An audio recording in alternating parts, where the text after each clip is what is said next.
Johnny, এইদিকে আসো। জি uncle, বলেন। দাঁড়িয়ে আছো কেন? বসো, আমরা একসাথে খাবো।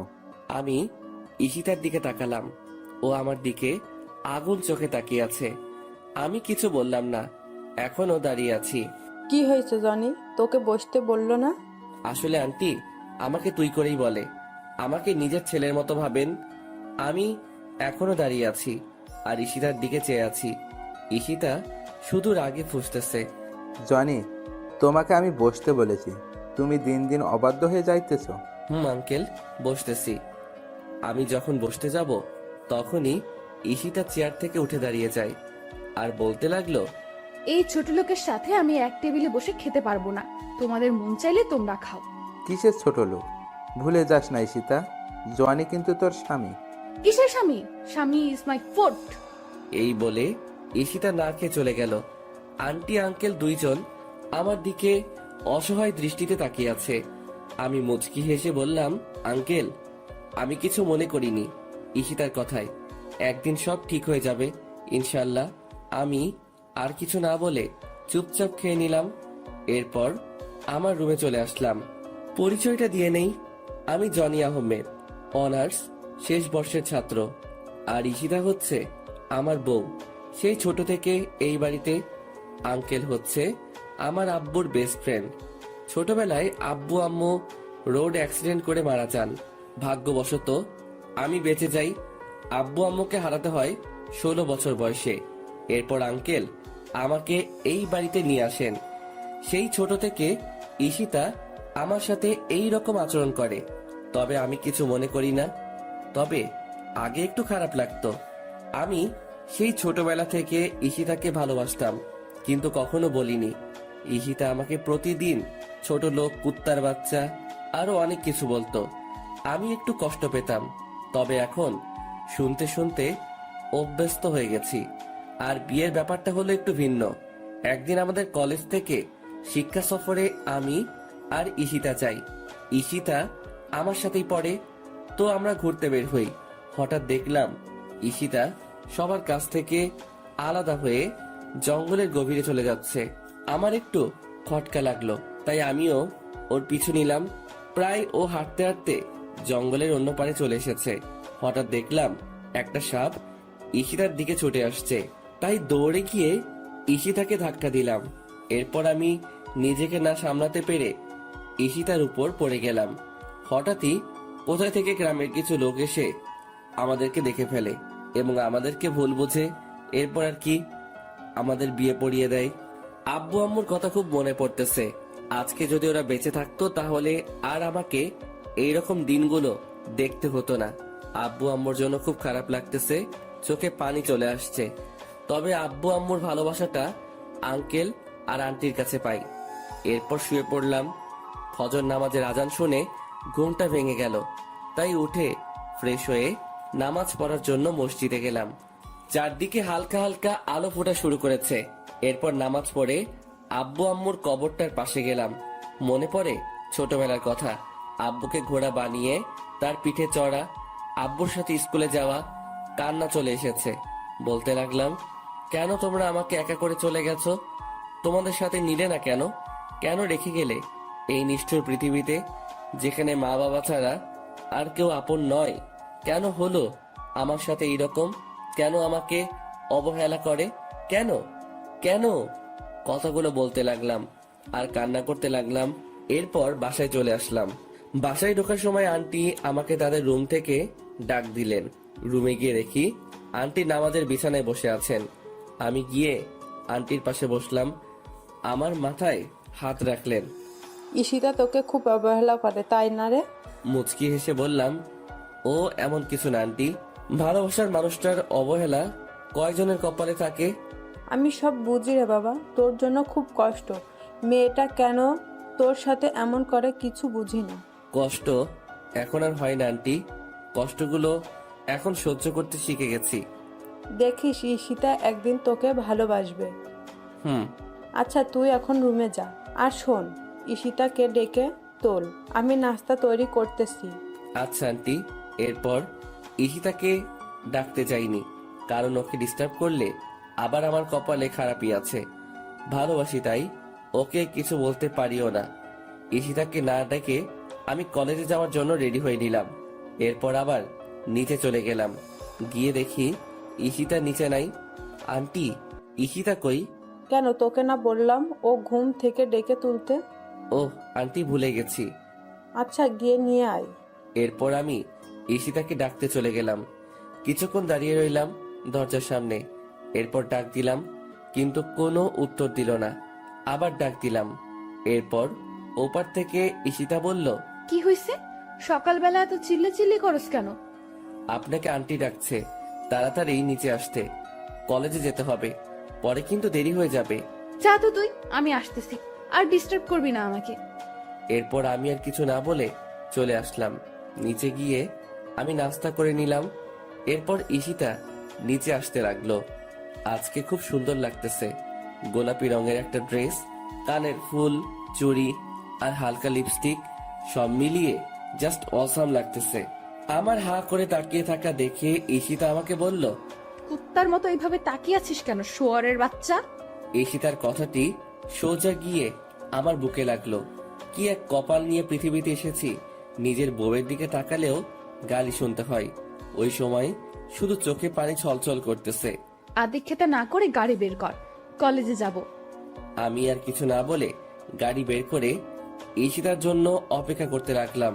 কিছুক্ষণ পর ঈশিতা আসলো। এরপর আমরা কলেজে চলে আসলাম। তুই গাড়ি পার্ক করে ক্লাসে চলে যা। যদি কোথাও যাস বা কারোর সাথে কথা বলিস, তাহলে তোর অবস্থা খারাপ করে দিব। আমি শুধু মাথা নাড়ালাম। আমি খেয়াল করলাম ওর বান্ধবী ওকে বলতে লাগলো, ঈশিতা, তুই সবসময় জনের সাথে এরকম করিস কেন? ছেলেটা কত স্মার্ট আর খুব ভালো, তাহলে কেন সবসময় অবহেলা করিস? কেন খারাপ আচরণ করিস? আর বড় কথা, ও এখন তোর স্বামী, তবুও কেন সবসময় খারাপ ব্যবহার করিস? কিসের স্বামী? হ্যাঁ, আর অধরা, তোকে আমি বলে রাখলাম, কোনোদিনও আমাকে কিছু শেখাতে আসিস না। আর এতই যদি দরদ হয়, তাহলে তুই ওই ছোট লোকটাকে বিয়ে করে নে, তাহলে আমিও উদ্ধার হব। আমিও তো চাই, কিন্তু জনি তো তোকে ভালোবাসে। আমি হাজার চাইলেও আমার হবে না জনি, ওইটা আমি ভালোভাবে জানি। জনি আমাকে ভালোবাসে, তুই কিভাবে জানিস? তোকে যদি ভালোই না বাসতো, তাহলে তোর এত অবহেলা সহ্য করতো না, তোর এত খারাপ আচরণ মুখ বুজে সহ্য করতো না। আফসোস, জনের মতো কেউ আমার জীবনে এলো না। ভালোবাসা না ছাই, ছোট লোকের আবার ভালোবাসা। এই বলে ওরা ক্লাসে চলে আসতে লাগলো। তাই আমি তাড়াতাড়ি করে ক্লাসে চলে আসলাম।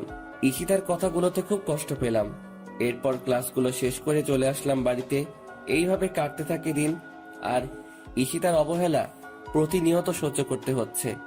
ভালোবাসার মানুষটির অবহেলা কত কষ্টের, তা যদি ঈশিতা জানতো, তাহলে আমাকে এইভাবে অবহেলা করতো না। বসে আছি নিজের রুমে, তখন ঈশিতা আসলো আমার রুমে। আজকে সন্ধ্যায় একটা পার্টি আছে, আমার সাথে তুইও যাইবি, তাই তাড়াতাড়ি রেডি হয়ে নিস। যদি দেরি করিস তাহলে তোর কপালে খারাপই আছে। আমি শুধু মাথা নেড়ে হ্যাঁ সূচক উত্তর দিলাম। এরপর সন্ধ্যায় রেডি হয়ে গাড়ি নিয়ে বাইরে অপেক্ষা করতে লাগলাম। ঈশিতা আসতেছে, আজকেও খুব সুন্দর লাগতেছে, কিন্তু এই সৌন্দর্য আর দেখা হলো না। নিজের থেকে মুখ ফিরিয়ে নিলাম, জানি আমাকে এইভাবে তাকিয়ে থাকতে দেখলে আবার গালি দিবে। কি হয়েছে? গাড়ি চালাস না কেন? এই তো চালাইতেছি। আমাদেরকে কোথায় যেতে হবে? চলতে থাক, আমি বলতেছি কোথায় যেতে হবে। এরপর ঈশিতার কথা মতো গাড়ি নিয়ে চলে গেলাম, কিন্তু গাড়িটা গিয়ে থামে একটা নাইট ক্লাবে। একটু চিন্তায় পড়ে গেলাম, আমরা নাইট ক্লাবে কেন? পার্টিটা এখানে হবে। আমি আর কিছু বললাম না। গাড়িটা পার্ক করে ঈশিতার সাথে চলে এলাম। আমার কাছে এসব কিছু ভালো লাগে না। আমি মদ তো দূরের কথা, সিগারেটও খাই না। বসে আছি, একা ভালো লাগতেছে। হঠাৎ দেখলাম ঈশিতা ওর কাপড়গুলো খুলে শর্ট একটা কাপড় পরলো, হাঁটুর উপরে কাপড়টা উঠে রয়েছে, আর একটা গেঞ্জি। এইসব দেখে আমার মাথা পুরাই নষ্ট হয়ে গেছে। আমি শুধু বসে বসে ওর কাহিনী দেখতেছি। ও একটা ছেলের কাঁধে হাত রেখে ড্যান্স করতেছে, আর ছেলেটা ওর দিকে খারাপ দৃষ্টিতে তাকিয়ে আছে। এই দৃশ্য দেখে আমার মাথা আরো গরম হয়ে যায়। ঈশিতা অনেক ড্রিঙ্কস করে ফেলেছে, তাই ওর আচরণ স্বাভাবিক দেখাচ্ছে না। আমি ঠিক বুঝতে পারলাম। এরপর ছেলেটি ঈশিতাকে কি যেন বলল, এবং তারা দ্বিতীয় তলায় যেতে লাগলো। বিষয়টি আমার কাছে একদম ভালো ঠেকছে না, তাই আমিও ওদের পিছন পিছনে গেলাম। ঈশিতা এত বেশি ড্রিঙ্কস করেছে যে তার পক্ষে ঠিকভাবে দাঁড়ানোটাও মুশকিল হয়ে পড়েছে। এরপর দেখলাম ঈশিতা ছেলেটির সাথে একটা রুমে ঢুকতেছে। তবে কি আমি যা ভাবছি তাই হতে চলেছে? আমি দরজায় কান দিয়ে শুনতে লাগলাম, আই হৃদয়, তুমি আমার কাছে আসবে না বলে দিলাম। আসলে কি করবি তুই? তোকে আমি এইখানে কেন এনেছি তুই বুঝিস না? তোকে আমার চাই। মানে কি করতে চাইছো তুমি? আই একদম আমার কাছে আসবে না, আমি কিন্তু চিৎকার করব। চিৎকার করলেও লাভ হবে না, এখানে আমি আর তুমি ছাড়া কেউ নেই। আজকে আমি তোর সবকিছু কেড়ে নেব। না, এই কথা শোনার পর আর থাকা যাচ্ছে না। এক্ষুনি আমাকে কিছু একটা করতে হবে। তাই দরজায় লাথি মারতে লাগলাম। এরপর অনেক চেষ্টায় দরজা খুলে ফেললাম। ভিতরে গিয়ে দেখি ছেলেটা মানে হৃদয় ঈশিতার শরীরের উপরে উঠে আছে। তখনই আমার মাথায় রাগে আগুন হয়ে যায়। আমি ছেলেটিকে লাথি মেরে ঈশিতার উপর থেকে ফেলে দিলাম। এরপর ঈশিতাকে এক হাত দিয়ে তুলে নিলাম। আমার পরনের কোটটা ঈশিতার গায়ে জড়িয়ে নিলাম। এরপর আমি গিয়ে ছেলেটিকে নিচ থেকে তুলে ইচ্ছে মতো মারতে লাগলাম। শালা আমার বউয়ের দিকে খারাপ দৃষ্টিতে তাকায়। মারতে মারতে প্রায় ছেলেটিকে আধমরা করে ফেলি। এরপর ছেলেটির মুখ টিপে ধরে বলতে লাগলাম, তোর ভাগ্য ভালো, তোকে ছেড়ে দিলাম। আর শুনে রাখ, ঈশিতা আমার, শুধুই আমার। ওর দিকে যে চোখ তুলে তাকাবে আমি ওর চোখ উপড়ে ফেলবো, মাইন্ড ইট। এরপর পিছন ফিরে দেখি ঈশিতা খাটে পড়ে আছে। হয়তো বেশি ড্রিঙ্কস করার কারণে এই রকম হয়েছে। তাই আমি ঈশিতাকে কোলে তুলে নিয়ে নিচে চলে আসলাম। আর সবাই আমাদের দিকে তাকিয়ে আছে। এরপর গাড়ি করে ঈশিতাকে নিয়ে আসলাম। গাড়ি করে ঈশিতাকে কোলে করে নামিয়ে ওর রুমে নিয়ে আসলাম। এরপর তাকে তার খাটে শুইয়ে দিলাম। ঈশিতা আমার গলা জড়িয়ে ধরে আছে। আমি নিজেকে ছুটাতে চাইলাম কিন্তু পারলাম না। ঈশিতা আমাকে টান দিয়ে ওর বুকের মাঝে ফেলে দেয়। ওর গরম নিঃশ্বাস আমি অনুভব করতে পারছি। ওর শরীর থেকে আলাদা একটা গন্ধ আসতেছে যা আমাকে পাগল করে দিচ্ছে। ঈশিতা আমাকে ওর বুকের মাঝে জড়িয়ে নেয়। আমি কোনো মতে নিজেকে ছাড়িয়ে উঠতে চাইলাম কিন্তু পারলাম না। এই কি করছেন কি? ছাড়েন আমাকে। উফ, তোমাকে আজকে ছাড়তেছি না। মানে কি বলতে চান আপনি? দেখেন আমাকে। বলতে পারলাম না। ঈশিতা আমার আর ওর ঠোঁট জোড়া এক করে নিল। আমি কিছু করতে পারছি না। আমার হাত পা ঠান্ডা হয়ে আসতেছে। আমি জানি ঈশিতা এইসব কিছু নেশার ঘরে করতেছে। আমার এই রকম করা ঠিক হবে না। তাই নিজেকে ছুড়াতে চাইলাম কিন্তু পারতেছি না। ঈশিতা আমাকে এখনো খুব জোরে জড়িয়ে ধরে আছে আর আমার ঠোঁট চুষতেছে। আমিও ধীরে ধীরে দুর্বল হতে লাগলাম। আমিও ঈশিতার ডাকে সাড়া দিলাম। ঈশিতা আমার বউ, ওর উপর আমার অধিকার আছে। আর যা হবার পরে ভেবে দেখা যাবে। ধীরে ধীরে দুইজন তলিয়ে গেলাম ভালোবাসার গভীর সাগরে। সকালবেলা আমার ঘুমটা ভেঙে যায়। আমি এখনো ঈশিতার বুকের মাঝে আছি আর ঈশিতা আমাকে জড়িয়ে রেখে। ঈশিতার শরীরে কোনো কাপড় নেই। আমি নিজেকে ছাড়িয়ে ঈশিতার কপালে একটা চুমু দিলাম। আমার স্পর্শে ঈশিতার ঘুম ভেঙে যায় এবং আমাকে দেখে চমকে ওঠে। তুই আমার রুমে কি করিস? আর আমার জামা কোথায়? আমি তো আপনার রুমে থাকতে চাইনি। আপনি নিজেই আমাকে বাধ্য করছেন। আর তাছাড়া আপনি আমার বউ, আমি আপনার সাথে থাকতেই পারি। আপনার উপর আমার অধিকার সবচেয়ে বেশি। আই শহরের বাচ্চা, কি বললি তুই? কোনো ছোট লোক আমার স্বামী হতে পারে না। আর তোকে না বললাম আমার কাছে স্বামীর অধিকার চাইবি না? আমার সব তো নষ্ট করে দিলি। আর বাকি কি রাখছ? আর আমি তোকে কি বাধ্য করেছি? কালকের ঘটনা ভুলে গেলেন নাকি? আপনার জন্যই সব হয়েছে। আর আমি আমার বউকে আদর করছি, অন্য কাউকে না। আমি যদি জানতাম আপনি কালকে ওই রকম কিছু করবেন তাহলে কোনোদিনও ওই পার্টিতে যেতে দিতাম না। জানেন কালকে আপনার সাথে কি হয়েছিল? কি হয়েছে? আমি তো ডান্স করছিলাম। এরপর তো কিছু মনে করতে পারছি না। ওইটাই জানতে চান কি হয়েছে কালকে রাতে? বল। এরপর আমি ঈশিতাকে সব বললাম। আমি তোর কথা বিশ্বাস করি না। তুই মিথ্যে কথা বলতেছিস আমার সাথে। তুই কি ভাবছিস আমি কিছু বুঝি না? মিথ্যা কথা বলে তুই আমাকে ভোগ করলি। সত্যি কথা, আমি মিথ্যা বলতেছি না। আমাকে বিশ্বাস করুন। কি করলে আপনাকে বিশ্বাস করানো যাবে? বিশ্বাস করতে পারি তবে আমার একটা কথা শুনতে হবে। কি কথা বলেন?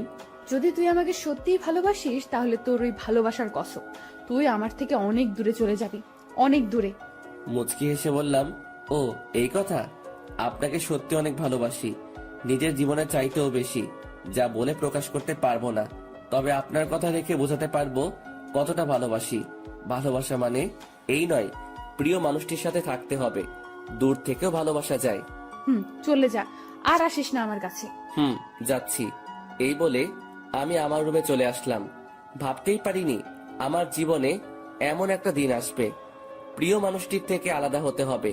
বিধাতা কেন আমাকে এমন পরীক্ষার সম্মুখীন করলেন? কেন এত অবহেলিত আমি ঈশিতার কাছে? কেন বুঝে না ওকে সত্যি ভালোবাসি? তবে ওর থেকে দূরে গিয়ে ও যদি ওকে আমার ভালোবাসা বোঝাতে পারি তাহলে তাই করব। চলে যাব অনেক দূরে, আর আসবো না ওর কাছে। আর কাউকে ছোট লোক বলতে হবে না, আর কাউকে গালাগালি করতে হবে না। ফ্রেশ হয়ে নিলাম, বসে আছি খাটের উপর, আর কালকের কথাগুলো ভাবতে লাগলাম। কি থেকে কি হয়ে গেল? সামান্য ভুলের জন্য এত বড় শাস্তি পেতে হচ্ছে। কালকে রাতে যদি নিজেকে একটু কন্ট্রোল করতে পারতাম তাহলে আর এমন একটা সময় দেখতে হতো না। বুক ফেটে কান্না আসতে লাগলো। ভাবতেই কেমন জানি লাগে। জীবনে পথ চললে হবে একা। ব্যাগে প্রয়োজনীয় জিনিসগুলো নিলাম, সাথে ঈশিতার একটা ছবি নিলাম। ব্যাগ গুছিয়ে বাসা থেকে বের হয়ে গেলাম। আন্টি আঙ্কেলকে কিছু বললাম না, জানি তারা কষ্ট পাবে, হয়তো আমাকে অনেক খুঁজবে। একটা দীর্ঘশ্বাস ফেললাম, পিছন ফিরে বাসাটাকে একবার ভালোভাবে দেখে নিলাম। কতগুলো বছর ছিলাম এই বাড়িতে। ঈশিতার অবহেলায় আর আন্টি আঙ্কেলের ভালোবাসায় দিনগুলো কেটে যায়। আমার চোখ দুটো ঝাপসা হয়ে আসছে, চারিদিক অন্ধকার হয়ে আসছে। আমি চোখ ডলতে ডলতে রাস্তা পার হতে লাগলাম। হঠাৎ একটা গাড়ি এসে আমাকে ধাক্কা দেয়। আমি ছিটকে গিয়ে রাস্তার ওপারে পড়ে গেলাম। চোখ দিয়ে দুফোঁটা অশ্রু গড়িয়ে পড়ল। পাওয়া হলো না বউয়ের ভালোবাসা। চোখগুলো ধীরে ধীরে বন্ধ হয়ে আসলো। হাসপাতাল থেকে মুক্তি পেলাম 4 মাস পর। ভাবতে অবাক লাগে এতগুলো দিন কিভাবে ছিলাম হাসপাতালে। ঈশিতা একটিবারের জন্য খোঁজ নেয়নি। ডাক্তারের কাছ থেকে জানতে পারলাম 4 মাস ধরে এই হাসপাতালে ছিলাম। তার মানে ওই অ্যাক্সিডেন্টে আমার মৃত্যু হয়নি। কেন বেঁচে গেলাম? আল্লাহ কেন নিল না? না জানি আরো কত অবহেলা সহ্য করতে হবে, কত অপমানিত হতে হবে, আর কত কষ্ট সহ্য করতে হবে। ভাগ্যে কি এইটাই লেখা ছিল? রাস্তা দিয়ে হাঁটতেছি আর কথাগুলো ভাবতেছি। পুরো শরীর ব্যথা করতেছে। ব্যথার কারণে ঠিকমতো হাঁটতে পারতেছি না। একটু পর পর মাথাটা চক্কর দিয়ে উঠছে। মাথা ব্যথাও ভীষণ বেড়ে যাচ্ছে। জীবনে 4টি মাস অতিবাহিত হয়ে গেল কোমায় থেকে, কিন্তু ঈশিতা একবারের জন্য আমার খবর নিল না। তাহলে কি ওর মনে আমার জন্য বিন্দুমাত্র ভালোবাসা নেই? ওর জীবনে কি আমার জন্য একটু জায়গা নেই? আর জায়গা থাকবেই বা কেন? আমি তো ছোট লোক। হয়তো ঈশিতা এখন নতুন কাউকে নিয়ে সুখে আছে। পাওয়া হলো না আর ঈশিতার ভালোবাসা। এইদিকে সন্ধ্যাই হয়ে আসছে। কোথায় যাব, কি করব? আমার কাছে 1টি টাকাও নেই যে কিছু খাবো।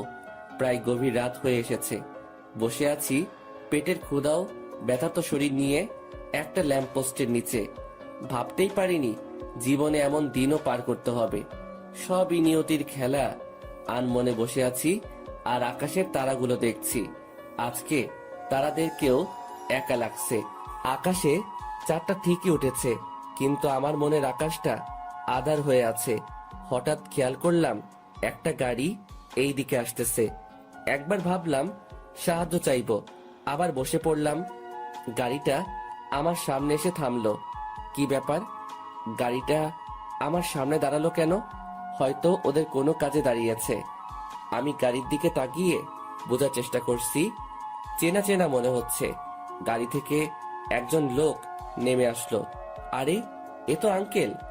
চোখ দিয়ে অশ্রু গড়িয়ে পড়ল। দেখলাম আঙ্কেলের চোখে পানি। হয়তো কতগুলো দিন পর দেখা হলো তাই। আঙ্কেল এসে আমার পাশে এসে চুপ করে বসলেন। আমিও চুপচাপ বসে আছি। হঠাৎ নীরবতা ভেঙে আঙ্কেল বললেন, কেমন আছো জানি? আঙ্কেল ভালোই আছি। যতটা ভালো থাকলে মৃত ব্যক্তির মতো জীবনযাপন করা লাগে। কিছুক্ষণ চুপ থেকে আবার বললেন, এতদিন কোথায় ছিলে? এই তো আঙ্কেল, এক বন্ধুর বাসায়। তা বাসার সবাই কেমন আছে? সবাই ভালো আছে, কিন্তু তোমার এ অবস্থা কেন? কি রকম শুকিয়ে গেছো? ঠিকমতো খাও না নাকি? একদম বদলে গেছো। আর তোমার কপালে হাতে এতগুলো কিসের দাগ? মনে হয় তো কোনো কাটার দাগ। কি হয়েছে বলো তো? আমার কথা না হয় বাদ দেন। ওই দিন সিঁড়ি দিয়ে নামার সময় পা পিছলে পড়ে গেছি, তাই একটু কাটা গেছে। ঈশিতা কেমন আছে? তোমার চলে যাওয়াতে সবচাইতে ভালো আছে ঈশিতা। কথাটি শুনে অনেকটা কষ্ট পেলাম। এত দিনেও আমার জন্য তার হৃদয়ে একটুও মায়া জন্মালো না। জানো, তুমি যখন বাড়ি থেকে চলে গেছো তোমার আন্টির হার্ট স্ট্রোক হয়েছে। কথাটি শুনে ভীষণ কষ্ট পেলাম। আজকে আমার জন্য সবকিছু হয়েছে, সবকিছুর জন্য আমি দায়ী। আন্টি এখন কেমন আছেন? আছে মোটামুটি, কিন্তু তুমি যদি না ফিরে যাও তাহলে তোমার আন্টির খারাপ কিছু একটা হয়ে যেতে পারে। তুমি প্লিজ আমার সাথে চলো। চুপ করে বসে রইলাম। কিভাবে যাব আমি ওই বাড়িতে? আমি তো ঈশিতাকে কথা দিয়েছি আর কখনো ওর সাথে দেখা দিব না, কিন্তু নিয়তি কেন বারবার পরীক্ষার মুখে ফেলে আমাকে? আবার ঈশিতার সম্মুখীন হতে হবে। চাই না নতুন করে অবহেলা পেতে, চাই না নতুন করে কষ্ট পেতে, কিন্তু আন্টির জন্য যেতে হয়, কারণ তিনি আমাকে নিজের ছেলের মতো আদর করতেন। আবারও একটা কঠিন পরীক্ষার সম্মুখীন হলাম। কি হয়েছে জানি, চুপ করে বসে আছো কেন? প্লিজ চলো আমার সাথে। কিন্তু আমি তো যেতে পারবো না। আমি ঈশিতাকে কথা দিয়ে এসেছি, আর কোনো দিন ওর সামনে যাব না। তুমি কি তোমার কথা রাখতে গিয়ে তোমার আন্টিকে হারাবে? পড়ে গেলাম আরেক চিন্তায়। ছোটবেলায় আব্বু আম্মুকে হারালাম, কিন্তু আব্বু আম্মুর অভাবটা আমাকে বুঝতে দেয়নি তারা। তাহলে আজকে কেন আমার জন্য মরতে বসবে? এইটা হয় না। আঙ্কেল, আমি রাজি। এই তো আমার লক্ষ্মী ছেলে, চলো। এইটা বলে আমার কপালে একটা চুমু দিলেন আঙ্কেল। আমি মুচকি হেসে গাড়িতে উঠলাম। গাড়িতে উঠে অবাক হয়ে গেলাম, ঈশিতাও গাড়িতে রয়েছে। তার মানে কি ঈশিতা আমার সবগুলো কথা শুনে নিয়েছে? আমি কিছু না বলে গিয়ে গাড়িতে বসলাম। শরীরের ব্যথার জন্য ঠিকমতো বসতে পারছি না, খুব ব্যথা করছে। তবুও কষ্ট করে বসে পড়লাম। চুপচাপ বসে রইলাম। আবার অনেক দিন পর ঈশিতার সাথে দেখা হলো। মনে পড়ে সেই দিনটার কথা, যেই দিন ঈশিতা কলেজের সবার সামনে আমাকে জুতা দিয়ে মেরেছিল। ওই দিন ঈশিতার সাথে কলেজে গেলাম। সিঁড়ি দিয়ে ওঠার সময় হঠাৎ ঈশিতার এক বান্ধবীর সাথে ধাক্কা লাগে আমার। আমি মেয়েটিকে সরি বললাম। মেয়েটি আমাকে কিছু না বলে চলে গেল। কিন্তু কোথায় থেকে ঈশিতা এসে আমাকে ওর পায়ের জুতা খুলে আমাকে মারতে লাগলো। ঈশিতা তার পায়ের হিলওয়ালা জুতাগুলো দিয়ে মারতে মারতে আমার শরীরটা রক্তাক্ত করে দেয়, কিন্তু আমি জায়গা থেকে সামান্য সরে দাঁড়াইনি। ওই সময় শুধু চোখ দিয়ে পানি ঝরেছে। ঈশিতার বান্ধবী এসে ঈশিতাকে বলল, ওর কোনো দোষ নেই। আসলে আমি অনেক তাড়াহুড়োতে ছিলাম, ভালোভাবে খেয়াল করিনি, তাই ধাক্কা লাগলো। আর জনি তো নিজে থেকে আমাকে ধাক্কা দেয়নি। তাহলে তুই ওকে শুধু শুধু শাস্তি দিচ্ছিস কেন ঈশিতা? আমি জানি ওই ছোট লোক নিজে থেকে তোকে ধাক্কা দিয়েছে দিশা। এই বলে আবার মারতে থাকে আমাকে। প্রায় আধমরা হয়ে গেছি ওই দিন। ওই সময় 16 দিন হাসপাতালে থাকতে হয়েছে আমাকে, শুধুমাত্র একটা ভুলের জন্য। সবার সামনে আমাকে অপমানিত করলো, সবার সামনে আমাকে মারলো। কথাগুলো ভাবতে ভাবতে চোখে পানি চলে এসেছে। আমি কান্না করতেছি। ঈশিতা বুঝতে পেলে, তাই আমি তাড়াতাড়ি চোখ মুছে নিলাম। এইসব কথা ভাবতে ভাবতে গাড়ি এসে থামলো ঈশিতাদের বাড়িতে। আমি দৌড়ে গেলাম আন্টির কাছে।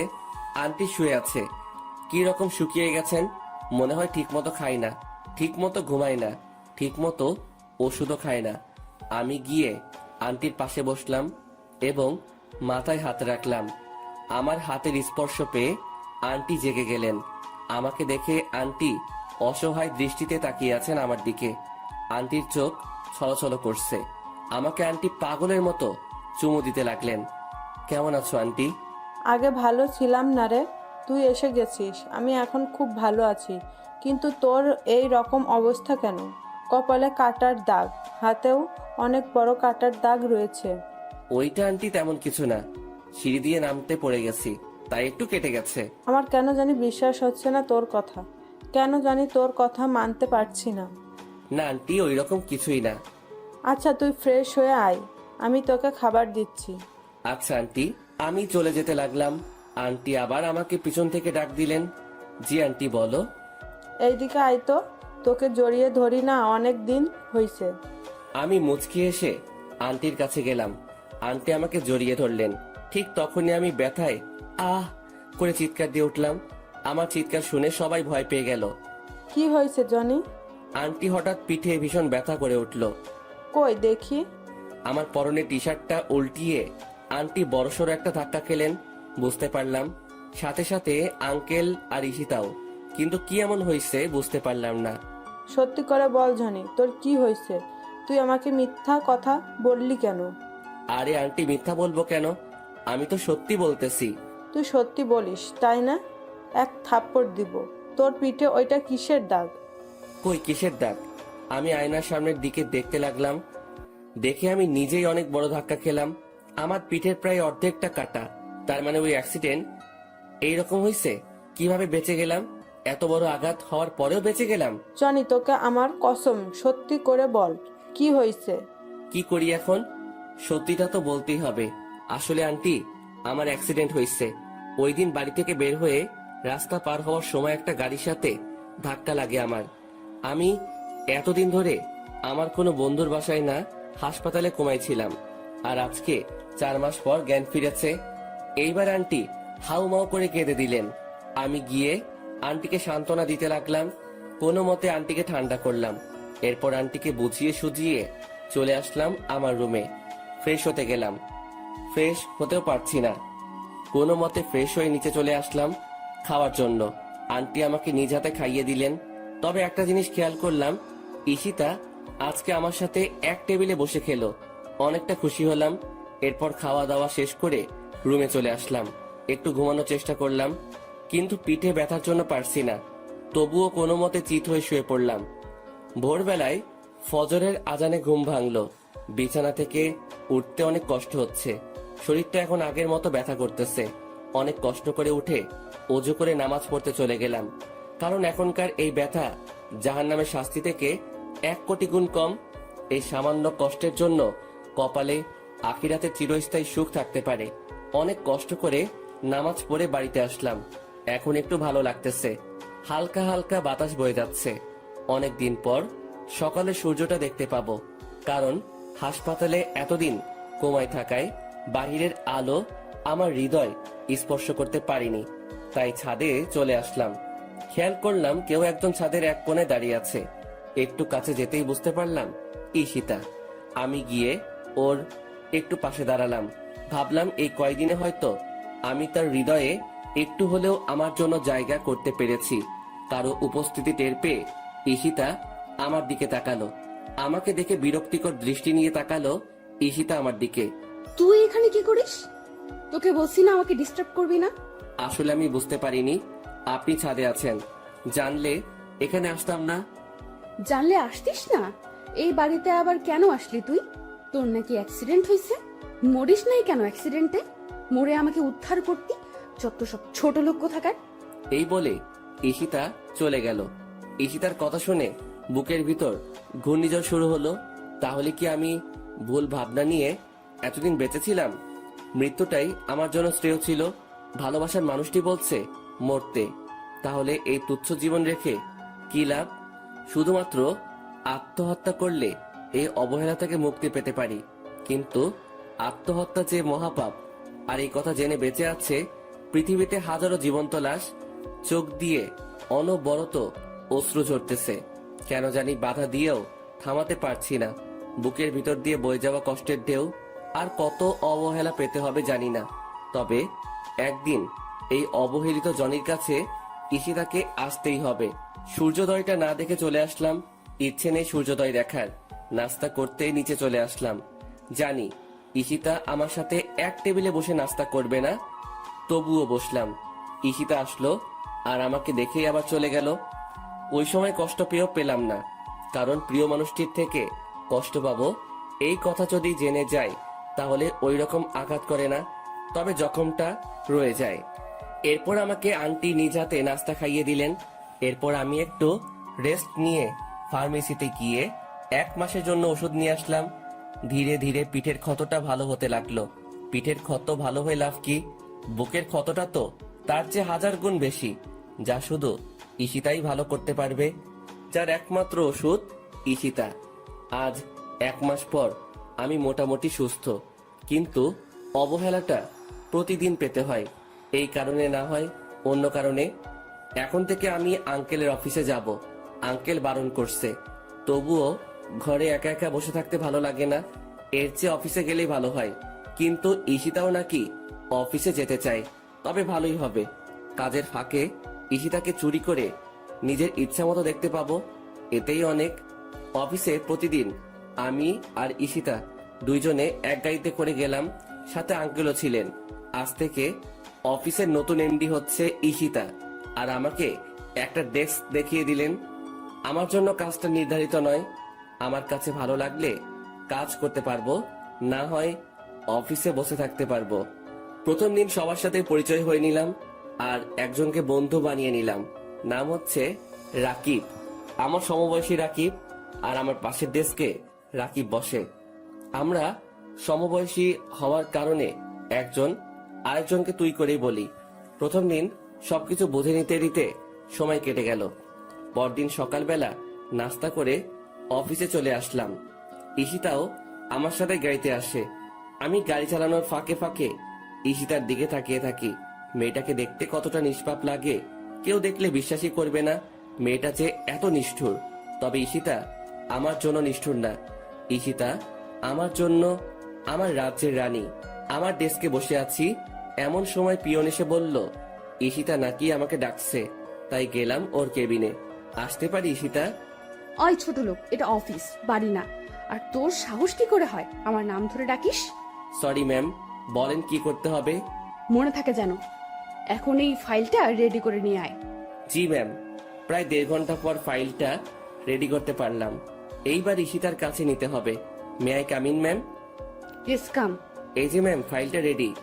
আমার হাত থেকে ফাইলটা নিয়ে ঈশিতা দেখতে লাগলো। হঠাৎ ঈশিতা ফাইলটা আমার দিকে ছুঁড়ে মারলো আর বলতে লাগলো, ছোট লোকের বাচ্চা, সামান্য একটা ফাইল ঠিক করে তৈরি করতে পারিস না, আর আসছে অফিসে কাজ করতে। ফাইলটা এসে আমার কপালের আগের ক্ষতটায় লাগে।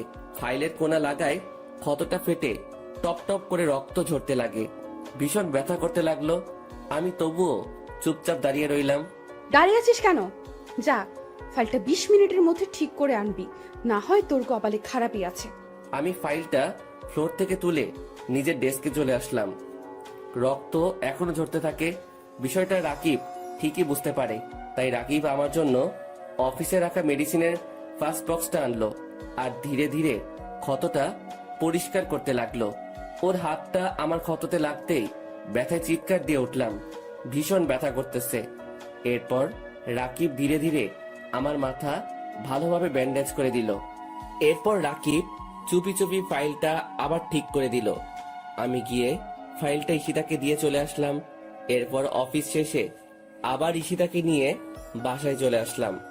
বাড়িতে ঢুকবার সময় আমার মাথায় ব্যান্ডেজ দেখে আন্টি আমার কাছে দৌড়ে এসে জিজ্ঞেস করলেন, কি হয়েছে জনি, মাথায় ব্যান্ডেজ কেন?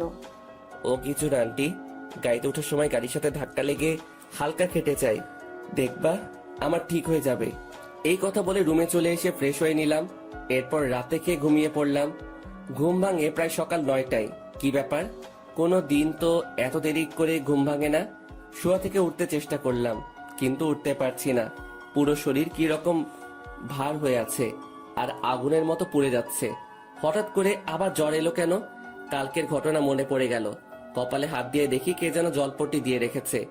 এরপর অনেক কষ্টে বিছানা থেকে উঠে ফ্রেশ হয়ে নিলাম। আজকে আর অফিসে যাওয়া হবে না, অনেক লেট হয়ে গেছে। একটা জিনিস বুঝতে পারলাম না, আমার মাথায় জলপট্টি দিলটাকে। মনে হয় আন্টি ছাড়া আর কেউ হতেই পারে না। আন্টির কথা ভাবতেই আমার রুমে এসে হাজির হয়ে গেলেন। এখন কেমন আছিস বাবা, জ্বরটা কমেছে? আন্টি, এখন একটু সুস্থ আছি, আর জ্বরটাও একটু কমেছে। আমি তোর জন্য নাস্তা নিয়ে এসেছি, হ্যাঁ কর, আমি খাইয়ে দিই। এরপর আন্টি আমাকে খাওয়াতে লাগলেন। আমি চুপচাপ খেয়ে নিচ্ছি। আচ্ছা আন্টি, আমার মাথায় জলপট্টি দিল কে? আমি দিয়েছি। আচ্ছা, কালকে কি হয়েছে সত্যি বল। গাড়ির সাথে হালকা ধাক্কা লাগলে তো এমন রকম আঘাত হয় না, আবার রাতে জ্বর এসেছে। সত্যি করে বল, কিন্তু আমার সাথে মিথ্যা বলবি না।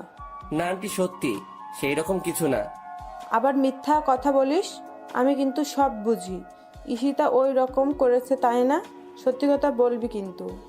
আসলে জানাটা কি বেশি জরুরি? বেশি জরুরি, বল আমাকে।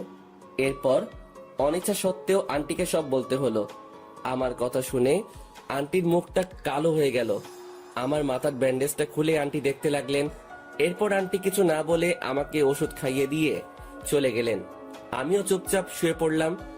অনেক দিন কলেজে যাওয়া হয় নাই, আবার সামনের মাসে পরীক্ষা। আমার ওই রকম ভালো প্রস্তুতি নাই। কালকে কলেজে যেতে হবে, এইভাবে দিনটা কেটে যায়। জ্বরটা একটু কমেছে, তাই সকালে নাস্তা করে গাড়ি নিয়ে বেরিয়ে পড়লাম কলেজের উদ্দেশ্যে। হঠাৎ আমার গাড়ির সামনে একটা মেয়ে এসে পড়লো।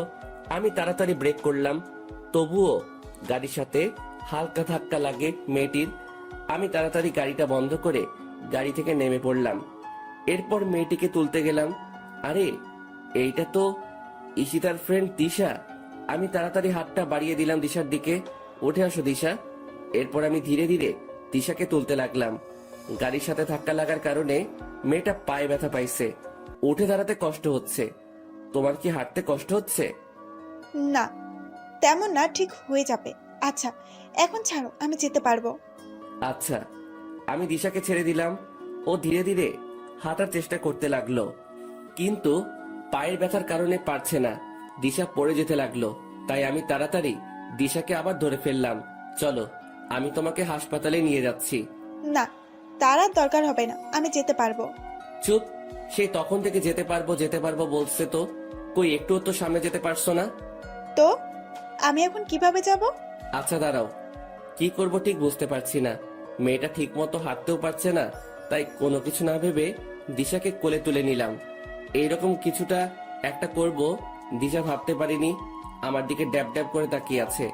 আমি আর কিছু না বলে দিশা গাড়িতে উঠিয়ে নিলাম। আসলে আমারও কোনো ইচ্ছা ছিল না দিশাকে কোলে নেওয়ার, কিন্তু পরিস্থিতির শিকার হয়ে করতে হলো। এরপর দিশাকে একটা হাসপাতালে নিয়ে আসলাম। ডাক্তার দেখাতে হবে, না হয় পরে আবার সমস্যা হতে পারে। গাড়ি থেকে হাসপাতালের ভিতর কোলে করে নেওয়া লাগলো। এরপর ডাক্তারকে দেখিয়ে নিলাম। আঘাতটা একটু বেশি লেগেছে, তবে কিছুক্ষণ পর ঠিক হয়ে যাবে। ডাক্তার কিছু ওষুধ লিখে দিলেন। ওষুধগুলো কিনে দিশাকে নিয়ে আবার গাড়িতে চলে এলাম। দিশা কোথায় যাবে এখন? কলেজে নাকি বাড়িতে? কলেজে চলো। ঠিক মতো হাঁটতে পারবে তো? সমস্যা হলে বলো, আমি তোমাকে বাড়িতে দিয়ে আসবো। হাঁটতে পারবো, সমস্যা হবে না আমার। কলেজে চলো। এরপর আর কিছু না বলে গাড়ি চালাতে লাগলাম। গাড়ি চালানোর সময় খেয়াল করলাম দিশা আমার দিকে বারবার আর চোখে তাকিয়ে রয়েছে। আমি কিছু বললাম না। কলেজে চলে এলাম। অনেক দিন পর কলেজে এলাম। দিশা গাড়ি থেকে নেমে হাঁটতে লাগলো, কিন্তু পারছে না। তাই আমি গিয়ে দিশার হাতটা ধরে ফেললাম। এরপর ধীরে ধীরে ওকে নিয়ে যেতে লাগলাম। কলেজের সবাই আমাদের দিকে হা করে তাকিয়ে আছে। আমি ওইদিকে পাত্তা না দিয়ে দিশাকে নিয়ে ক্লাসে চলে আসলাম। এরপর মেয়েটাকে আমার পাশেই বসালাম, কারণ মেয়েটা এখন আমার দায়িত্বে। আমার জন্য মেয়েটার এই অবস্থা হয়েছে। কিন্তু মেয়েটা ওই সময় এত তাড়াহুড়ো করে কোথায় যাচ্ছিল? দিশা, ওই সময় এত তাড়াহুড়ো করে কোথায় যাচ্ছিলে? কলেজে যাচ্ছিলাম, আসলে একটা কাজ ছিল। ও আচ্ছা জনি, একটা কথা বলো তো, সত্যি করে বলবা? বলো, কি শুনতে চাও? এতদিন কই ছিলা তুমি? আর শরীরের কি অবস্থা করেছো? ঠিক মতো খাও না নাকি? সব সময় সবার কাছ থেকে এই প্রশ্নটা এড়িয়ে যেতে চাই, কিন্তু পারি না। প্রশ্নটার সম্মুখীন হতে হয়। না, তেমন কিছু না। সত্যি করে বলবা কিন্তু।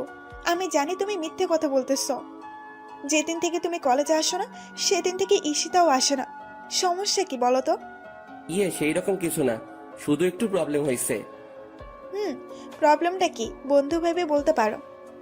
আসলে দিশা, ওই দিন আমি ঈশিতার কথা রাখতে গিয়ে তাদের বাড়ি থেকে বের হয়ে যাই। ঠিক ওই দিন আমার রোড অ্যাক্সিডেন্ট হয়। প্রায় 4 মাস পর আমার জ্ঞান ফিরে। ডাক্তারের কাছে থেকে জানতে পারি আমি 4 মাস কোমায় ছিলাম। চিকিৎসার ব্যাপারটা হলো ওই হাসপাতালে নাকি একটা ফান্ড আছে, যে রোগীর আত্মীয় বা কাছের কেউ যদি না থাকে তাহলে তাদের হাসপাতালের ওই ফান্ড থেকে চিকিৎসা করা হয়। আমার চিকিৎসাটাও হয় ওই ফান্ডের সাহায্যে। এরপর যখন জ্ঞান ফিরে কোথায় যাব কি করব কিছুই বুঝতে পারি নাই। ভাগ্যবশত আবার ঈশিতাদের বাড়িতে আসতে হলো। যখন ঈশিতাদের বাড়িতে ফিরে এলাম ভাবলাম এই কয়েকদিনে হয়তো আমার জন্য ঈশিতার মনে একটু হলেও মায়া জন্মাবে, কিন্তু তার হলো কই। সে আগের মতো ঈশিতার কাছ থেকে অবহেলা পেলাম। কথাগুলো বলে একটা দীর্ঘশ্বাস ফেললাম। দিশার দিকে তাকিয়ে দেখি তার মুখটা কেমন মলিন হয়ে আছে। বুঝতে পারলাম আমার কথা শুনে হয়তো একটু কষ্ট পেল। আচ্ছা জনি, ঈশিতা তোমাকে এত কষ্ট দেয়, এত অবহেলা করে, এত অপমান করে, তবুও তুমি কিছু বলো না কেন? ভালোবাসি তাই কিছু বলতে পারি না। ঈশিতার ভালোবাসা না পেলে কি হবে, তার দেওয়া অবহেলাগুলো উপহার হিসেবে গ্রহণ করি। বুঝলাম। ঈশিতাকে ভালোবেসে তুমি অনেক কষ্ট পাচ্ছ, কিন্তু তোমাকে ভালোবেসে আরেকজন কষ্ট পাচ্ছে, না পারছে তোমাকে তার মনের কথা বলতে, না পারছে ভুলে যেতে। মানে কি? তোমার কথার কিছুই বুঝলাম না। না, কিছুই না। এইভাবে কথায় কথায় ক্লাসগুলো শেষ হয়ে যায়।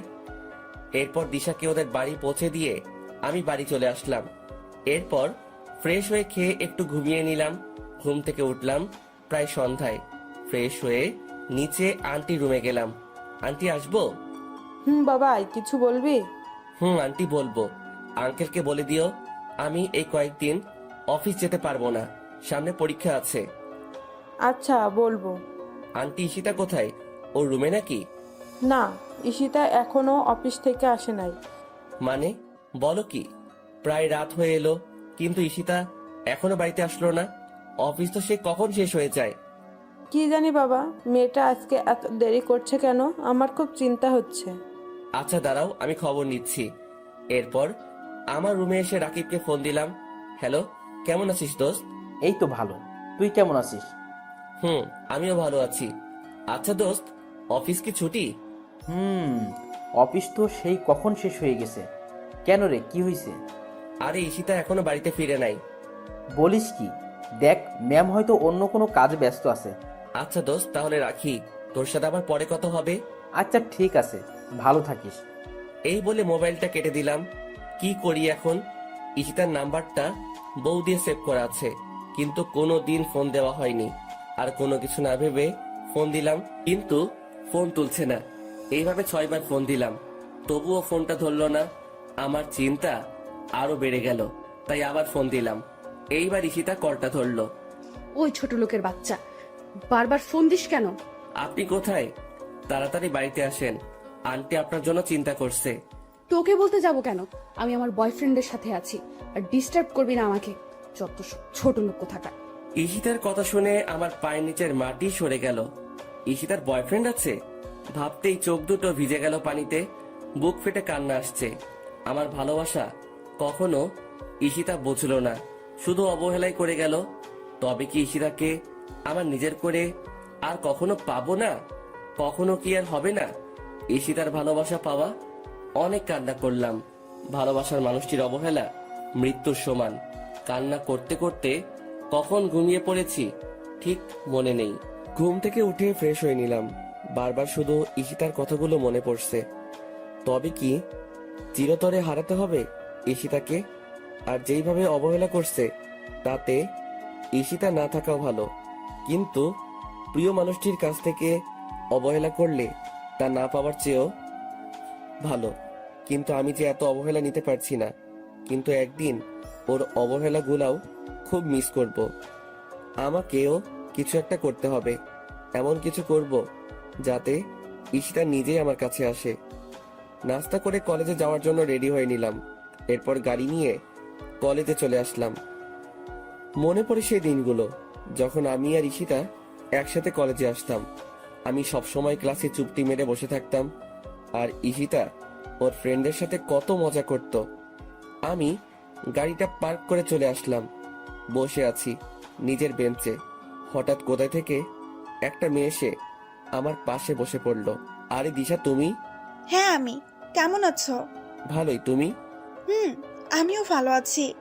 দিশা, একটা কথা ছিল। বলো, সমস্যা নাই। সত্যি কথা বলতে হবে কিন্তু। আরে বাবা, সত্যি বলবো। আচ্ছা, ঈশিতার কি কোনো বয়ফ্রেন্ড আছে? তুমি কি জানো? না তো, আমার জানা মতে কেউই নাই।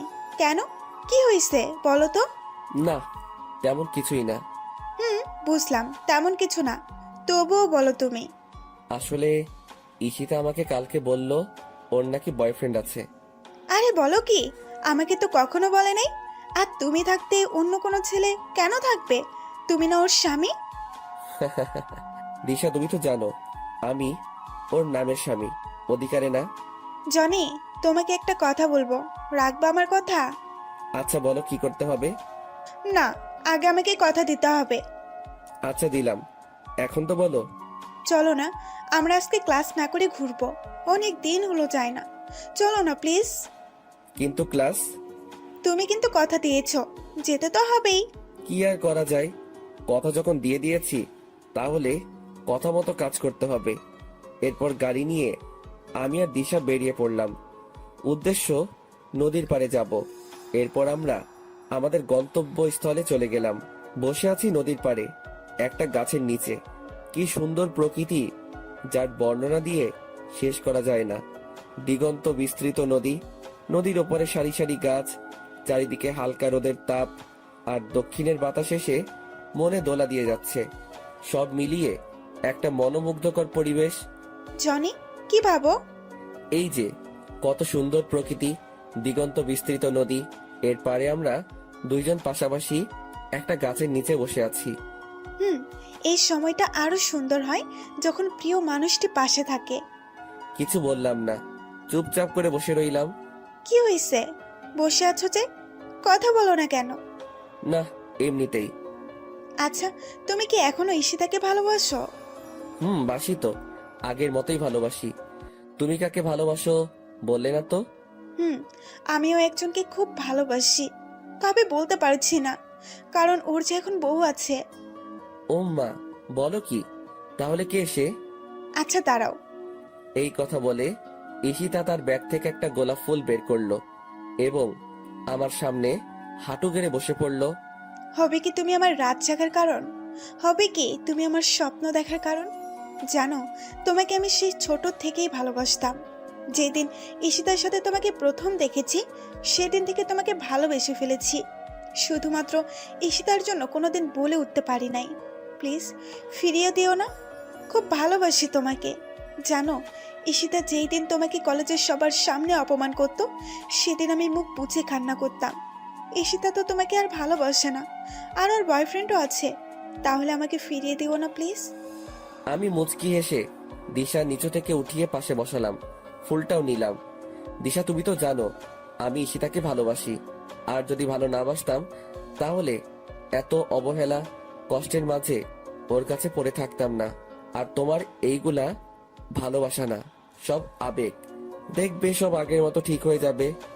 দেখবে আমার থেকে আরো 1000 গুণ ভালো ছেলে আসবে। হুম, 1000 গুণ ভালোবাসবে, কিন্তু তোমার মতো না। প্লিজ ফিরিয়ে দিও না। তোমাকে না পেলে আমি কিন্তু আত্মহত্যা করব। আরে কান্না করছো কেন? আর আত্মহত্যা করতে হবে না, তবে আমাকে কিছুদিন সময় দিতে হবে। তুমি তো জানো আমি কত ডিপ্রেশনে আছি। আমাকে কিছুদিন সময় দিতে।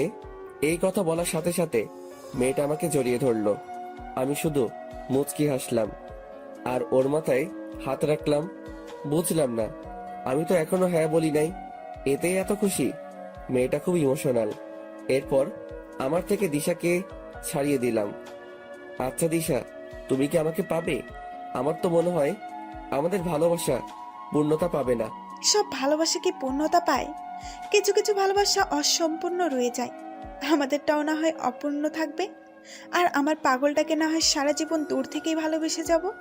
তবে যেই কয়দিন আছি, তোমার সাথেই থাকতে চাই। বুঝলাম।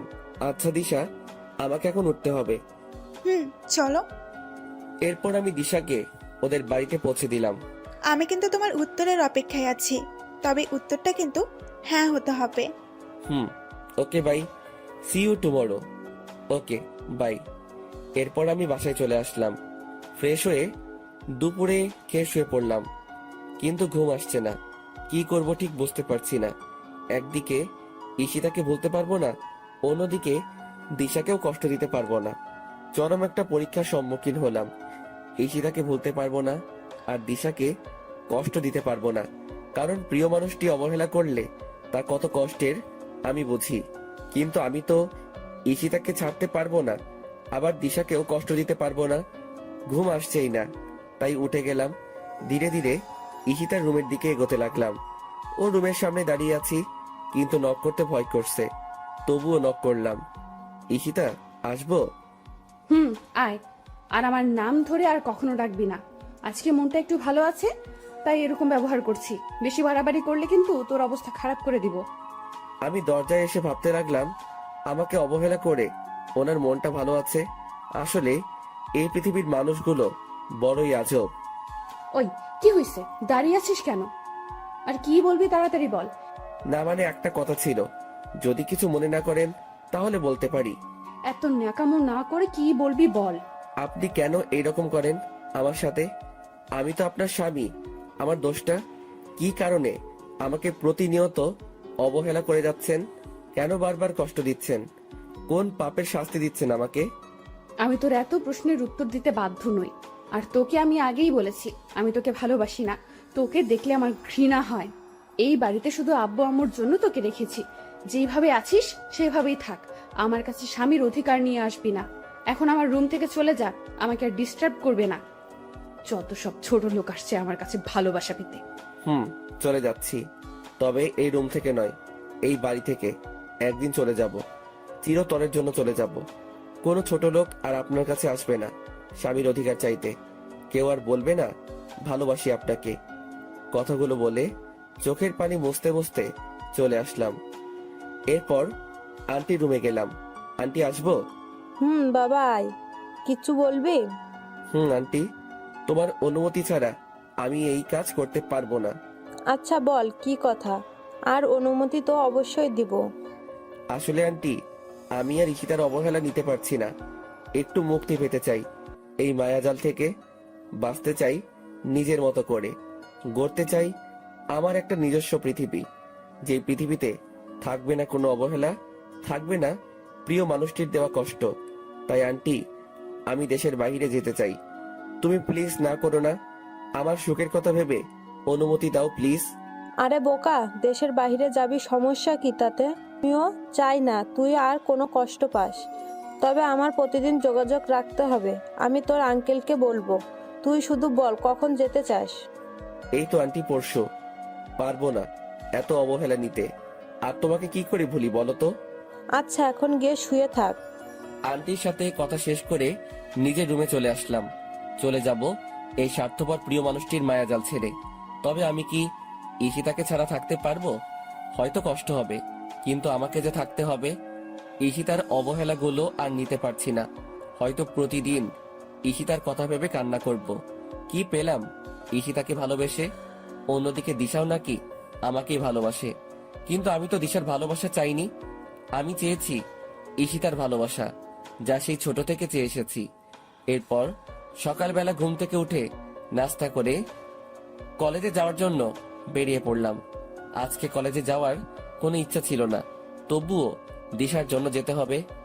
কলেজে এসে ক্লাসে ঢুকে গেলাম, কিন্তু দিশাকে কোথাও দেখতে পেলাম না। ব্যাপার কি? মেয়েটা কোথায় গিয়েছে? ক্লাস প্রায় শুরু হয়ে যাবে, দিশা এখনো আসে নাই। অনেকবার ফোনে ট্রাই করেছি, কিন্তু ফোনটা ধরে নাই। তাই আমি ক্লাস থেকে বের হয়ে দিশাদের বাড়ির উদ্দেশ্যে রওনা দিলাম। বাড়ির সামনে গিয়ে দেখি গেটে তালা দেওয়া। কি আজব ব্যাপার, মেয়েটা কোথায় গেল? পাশের বাড়ির কয়েকজনকে জিজ্ঞাসা করলাম, কিন্তু কেউই জানে না কোথায় গেছে। মেয়েটা যেখানেই যাক, অ্যাটলিস্ট বলে তো যাবে।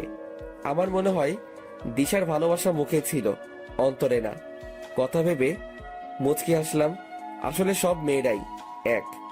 ডোন্ট মাইন্ড আপুরা, মেয়েরা মুখে শুধু ভালোবাসি বলে, কিন্তু হৃদয় থেকে কয়জনই বা ভালোবাসে। এরপর গাড়ি নিয়ে নদীর পাড়ে গেলাম। আর কখনো মন খারাপ হলে এখানে আসা হবে না। ঘন্টার পর ঘন্টা এখানে বসে সময় কাটানো হবে না। এই সব কিছু ছেড়ে যেতে একদম মন চায় না, কিন্তু এত অবহেলার নিয়েও তো থাকা যায় না। নদীর পাড়ে কিছুক্ষণ বসে বাসায় আসলাম, ব্যাগপত্র সব গুছিয়ে নিতে হবে। নিজের প্রয়োজনীয় সব জিনিস নিলাম, সাথে ঈশিতার একটা ছবিও নিলাম। আসলে আমার কাছে ঈশিতার কোনো ছবি নাই, তার অজান্তে ওর রুম থেকে নিয়ে নিলাম। এরপর রুমে এসে একটা চিঠি লিখলাম ঈশিতার জন্য। প্রায় দুপুর হয়ে এসেছে, তাই ফ্রেশ হয়ে নিলাম। এরপর আজানের সাথে সাথে মসজিদে গিয়ে নামাজ পড়ে আসলাম। বাড়িতে দুপুরের খাবার খেয়ে একটু ঘুমিয়ে নিলাম। ঘুম থেকে উঠলাম প্রায় বিকাল বেলা। এরপর ফ্রেশ হয়ে চুপি চুপি ঈশিতার রুমে গেলাম। ভালোভাবে তাকিয়ে দেখি ঈশিতা এখনো আসে নাই। তাই ওর রুমে গিয়ে চিঠির উপরে একটা গোলাপ দিয়ে টেবিলে রেখে আসলাম। এরপর সবকিছু ভালোভাবে চেক করে নিলাম। রাকিবকে ফোন দিয়ে বললাম ফ্যান্টাসি কিচেনে আসার জন্য। আমি গিয়ে ওর জন্য অপেক্ষা করতে লাগলাম। প্রায় আধা ঘন্টা পর রাকিব আসলো। কিরে, কেমন আছিস? তুই তো একটা কলও দিস না। আরে বলিস না বেটা, ঈশিতা ম্যাম সবসময় অফিস লেট করে ছুটি দেয় আর সবসময় কাজের উপর রাখে। জীবনটা তেজপাতা বানিয়ে ফেলেছে। একটু অবদ্ধ হওয়া যায় না, আবার অফিস শেষে বাসায় এসে রান্না করতে হয়। তুই তো জানিস আমার কেউ নাই, সব কিছু নিজেকে করতে হয়। ধুর পাগল, কে বলছে তোর কেউ নাই? আমি আছি তো সব সময়। আর আমাদের ভাবি কবে আসবে? ওম্মা, কে ভাবি? কিসের ভাবি? কার ভাবি? কোথায় থেকে আসলো ভাবি? আমি তো জানতাম না। ভাব নিও না আমার সাথে। চুপি চুপি অনার্স শেষ বর্ষের একটা মেয়ের পিছনে ঘুরো, কিন্তু মেয়েটা পাতা দেয় না। আর তুমি ভাবো আমি কিছুই বুঝি না? ওই, তুই কেমনে জানলি? আমি তো তোকে বলি নাই। তুই তো বলবি না আমি জানি, তাই আগে থেকে খবর নিয়ে রাখলাম। তা কি খাবি অর্ডার কর, আজকে আমি তোকে খাওয়াবো। যা ইচ্ছে অর্ডার দে, সাথে আমার জন্য দে। ওকে। এরপর আমরা খেয়ে নিলাম। আচ্ছা দোস্ত, একটা কথা বলতেছি তোকে, যা যা বলবো মনোযোগ দিয়ে শুনবি। বল। আমি দেশের বাইরে যাচ্ছি, কবে ফিরবো জানি না। তুই সব সময় অফিসে ঈশিতার খেয়াল রাখবি, আমার সাথেও যোগাযোগ রাখবি। আর আমি কিন্তু একদিন না একদিন ফিরবো, তবে কখন তা জানি না। তুই ঈশিতার উপর নজর রাখিস। আসলে মেয়েটা একটু অগোছালো আর অবুঝ। যদি ঈশিতার কিছু হয় তাহলে তোকে সবকিছুর জন্য জবাব দিতে হবে। তুই তো জানিস ওকে কতটা ভালোবাসি, আর তোকে খুব মিস করবো দোস্ত।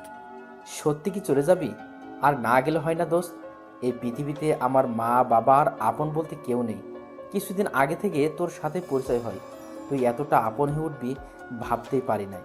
নিয়তি চাইলে দেখা হবে, আর তোর ঈশিতাকে আমি দেখে রাখবো। নিজের যত্ন নিস দোস্ত। দেখলাম ছেলেটার চোখে পানি। আরে পাগল, কান্না করিস কেন? আমি তোর সাথে তো যোগাযোগ রাখবো। আচ্ছা দোস্ত, আজকের মতো উঠলাম। ভালো থাকিস দোস্ত। তুইও, তোকে খুব মিস করব। আমিও দোস্ত। এরপর চলে এলাম বাড়িতে। প্রায় সন্ধ্যা হয়ে এসেছে।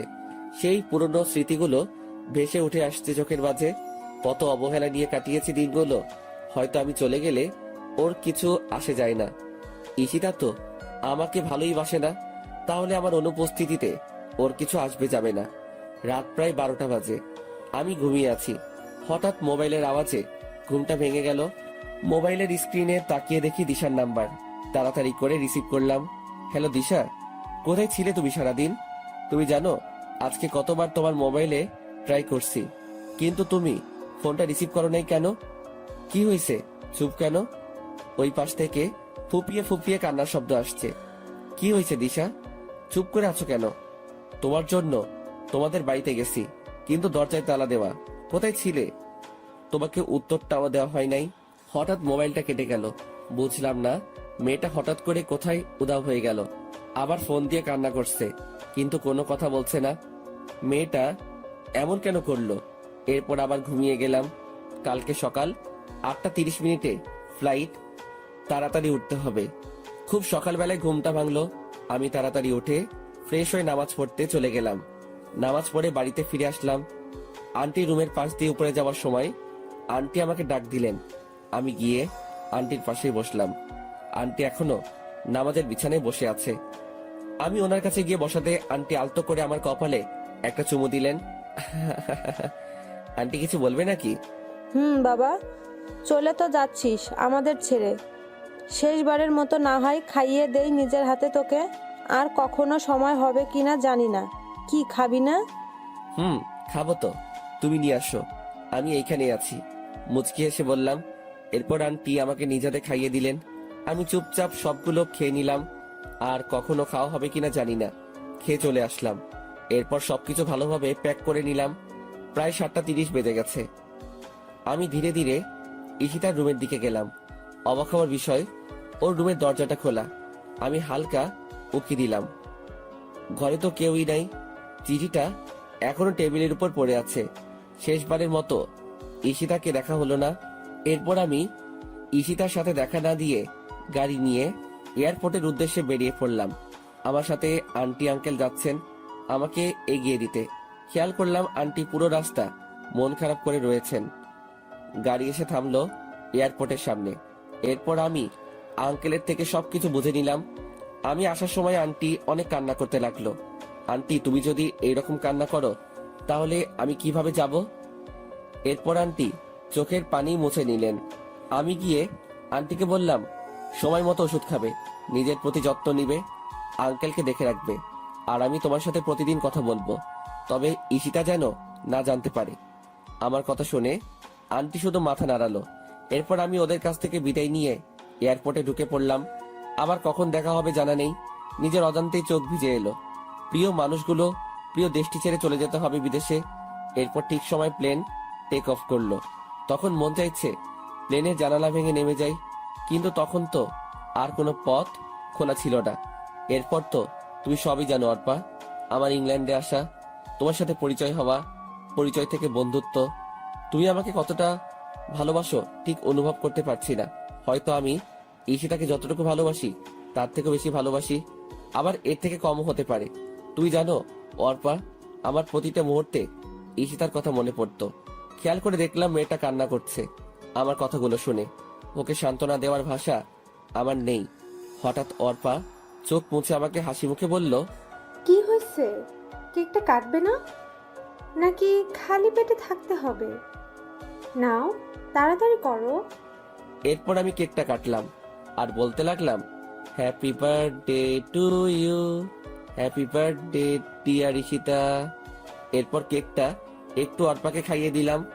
আমি আর নিজেকে সামলাতে পারছি না, বুক ফেটে কান্না আসছে। তাই আমি অর্পাকে ছাদে রেখেই নিচে চলে আসলাম। আজকে ঈশিতার জন্মদিন ছিল। এই দেশের মাটিতে প্রায় 5 বছর পার করে ফেললাম। প্রতি বছর ঈশিতার জন্মদিন পালন করতাম আমি। অর্পা মেয়েটা হচ্ছে আমার কলিগ, আমরা একই অফিসে কাজ করি। মেয়েটাও বাঙালি।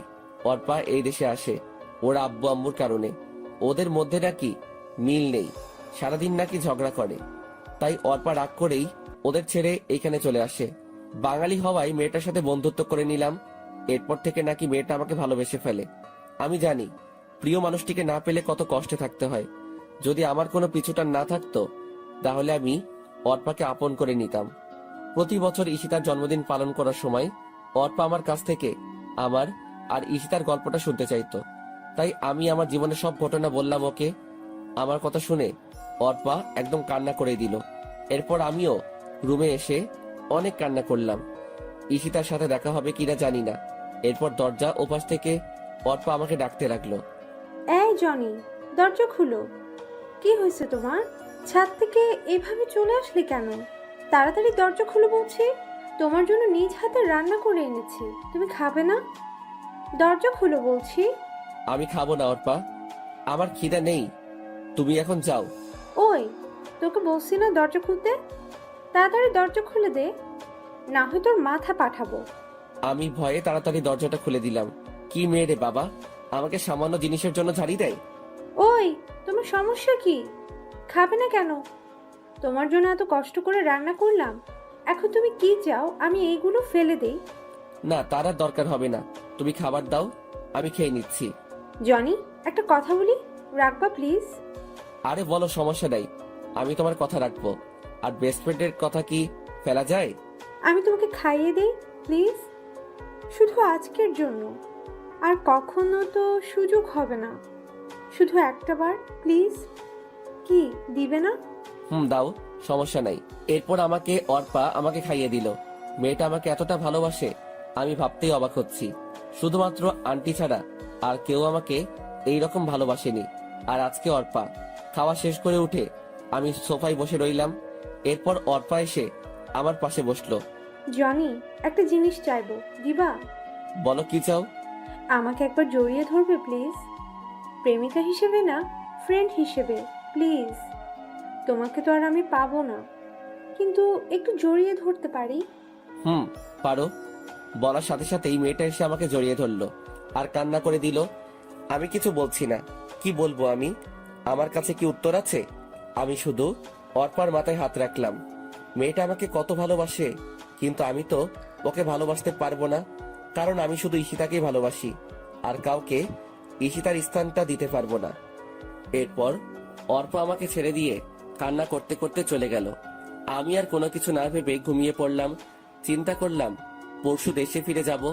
অনেক তো হলো এইভাবে, এখন থেকে না হয় আমার নতুন করে অবহেলা পেতে শুরু করব, তবুও মনের ভিতর কোনো শূন্যতা অনুভব হবে না। এরপর সকালবেলা ঘুম থেকে উঠে ফ্রেশ হয়ে নিলাম, নাস্তা করে রেডি হয়ে অফিসে চলে আসলাম। সারাদিন অফিসে কাজ করে বাসায় আসলাম। অফিস থেকে আসার সময় অর্পাকে বলে দিলাম আমি কালকে বাংলাদেশে ফিরে যাব। ও যদি যেতে চায় তাহলে আমার সাথে যেতে পারে। আমার কথা শুনতে অর্পা খুশিতে রাজি হয়ে গেল। এরপর আমি সকালবেলায় সবকিছু গুছিয়ে নিলাম, অর্পাকে দিয়ে ওর অ্যাপার্টমেন্ট থেকে নিয়ে আসলাম। এয়ারপোর্টে সবকিছু চেক শেষে আমি প্লেনে এসে বসলাম। প্লেন তার যথাসময় চলতে শুরু করলো। প্রায় 4 ঘন্টা পর প্লেন এসে থামলো বাংলাদেশ এয়ারপোর্টে। নিজের দেশের মাটিতেই পা ফেলতেই সব ক্লান্তি দূর হয়ে গেল। এরপর একটা গাড়ি নিয়ে আমি আর অর্পা বাসায় চলে আসলাম। সেই চিরচেনা বাড়িটায় দরজায় দাঁড়িয়ে কলিং বেলে চাপ দিলাম। একটু পর আন্টি এসে দরজা খুলে দিলেন আর আমাকে দেখে ভীষণ অবাক হলেন। খুশিতে আত্মহারা হয়ে আমাকে জড়িয়ে ধরে কান্না করে দিলেন। আমি আন্টির সাথে কান্না করে দিলাম। প্রায় 4 বছর পর আবার আপন মানুষগুলোকে দেখতে পেলাম। কেমন আছো আন্টি? আগে ভালো ছিলাম না, তুই এসে গেছিস, এখন অনেকটা ভালো আছি। তুই কেমন আছিস? আমিও ভালো আছি। কি অবস্থা হয়েছে তোর? একদম শুকিয়ে গেছিস, ঠিক মতন খাবার খাস না। এতগুলো দিন পর আমাদের কথা মনে পড়লো। তোমাদের কথা তো ঠিকই মনে পড়ে। আন্টি ঈশিতা কোথায়? কেমন আছে ঈশিতা? ঈশিতা ওর ঘরে আছে। কেমন আছে তুই গিয়ে জিজ্ঞাসা কর। আর সাথে মেয়েটা কে বাবা? ওহ আন্টি, তোমাকে তো পরিচয় করিয়ে দেই নাই। ও হচ্ছে অর্পা, আমার ফ্রেন্ড। আর অর্পা, উনি হচ্ছে ঈশিতার আম্মু। তোমাকে তো বলেছি। কেমন আছেন আন্টি? আলহামদুলিল্লাহ ভালোই আছি। তুমি কেমন আছো? জি আন্টি, আমিও ভালো আছি। আন্টি আঙ্কেলকে তো দেখতে পাচ্ছি না। আঙ্কেল কোথায়? তোর আঙ্কেল অফিসের কাজে বাহিরে গেছে, আজকেই চলে আসবে। আর কতক্ষণ মেয়েটাকে বাহিরে দাঁড় করিয়ে রাখবি? ভিতরে আয়। আন্টি। অর্পা ভিতরে আসো। এরপর আমি আর অর্পা ভিতরে চলে গেলাম। অর্পাকে গেস্ট রুমটা দেখিয়ে দিলাম। এরপর আমি আমার রুমে চলে আসলাম। নিজের সেই রুমটাতে আবার অনেকগুলো দিন পর এলাম, কিন্তু অবাক হওয়ার বিষয়, আমার রুমটা একদম গোছানো, সবকিছু পরিষ্কার। মনে হয় কেউ প্রতিদিন এসে পরিষ্কার করে যায়। এত কিছু না ভেবে আমি ফ্রেশ হতে চলে গেলাম। এরপর নিচে নাস্তা করতে চলে গেলাম। সাথে অর্পাকে নিয়ে এলাম। মেয়েটা হয়তো লজ্জায় কোনো কিছু বলতে পারবে না। আন্টি আমাদেরকে নাস্তা দিলেন। আমি খেয়ে যাচ্ছি, কিন্তু গলা দিয়ে নামতেছে না। কারণ একটাই, ঈশিতা। আসার পর থেকে ঈশিতাকে দেখতেছি না। ব্যাপার কি? মেয়েটা কোথায় গেল? আন্টি ঈশিতা কোথায়? নাস্তা করবে না? আসার পর থেকে তো একবারও দেখলাম না। কি জানি বাবা কি হয়েছে, তুই যাওয়ার পর থেকে মেয়েটা একদম বদলে গেছে। ঠিক মতন খায় না, ঠিক মতন ঘুমায় না, অফিসে এবং কলেজে কোথাও যায় না। দিন দিন কেমন মৃত্যুর মুখে চলে যাচ্ছে। আন্টির কথা শুনে বুকটা কেঁপে উঠল। কি হয়েছে ঈশিতার? তবে কি ওর কোনো ক্ষতি হয়েছে? কেন হঠাৎ করে এইভাবে বদলে গেল? আন্টি, ঈশিতা এখন কোথায়? মনে হয় রুমেই আছে, সারাদিন নিজেকে রুমেই বন্দি করে রাখে। যা তো মেয়েটাকে ডেকে নিয়ে আয়। কে? আমি যাব? তুই যাইবি, এখন যা তো। এরপর আমি ধীরে ধীরে ঈশিতার রুমের দিকে পা বাড়ালাম। উপরে গিয়ে দেখি দরজাটা খোলা। আমি ঈশিতাকে অনেকবার ডাক দিলাম, উঠলো না। এরপর রুমের ভিতরে গিয়ে ঈশিতার খাটের পাশে গেলাম। মেয়েটা ছোট বাচ্চাদের মতো শুয়ে আছে, চুলগুলো মুখের উপরে। আমি আবার ডাক দিলাম। এইবার ঈশিতা চোখ ডলতে ডলতে উঠে গেল। ঈশিতাকে দেখে চোখে পানি ছলছল করছে। কি ঈশিতা, কি হয়ে গেল? শুকিয়ে একদম কাঠ হয়ে গেছে।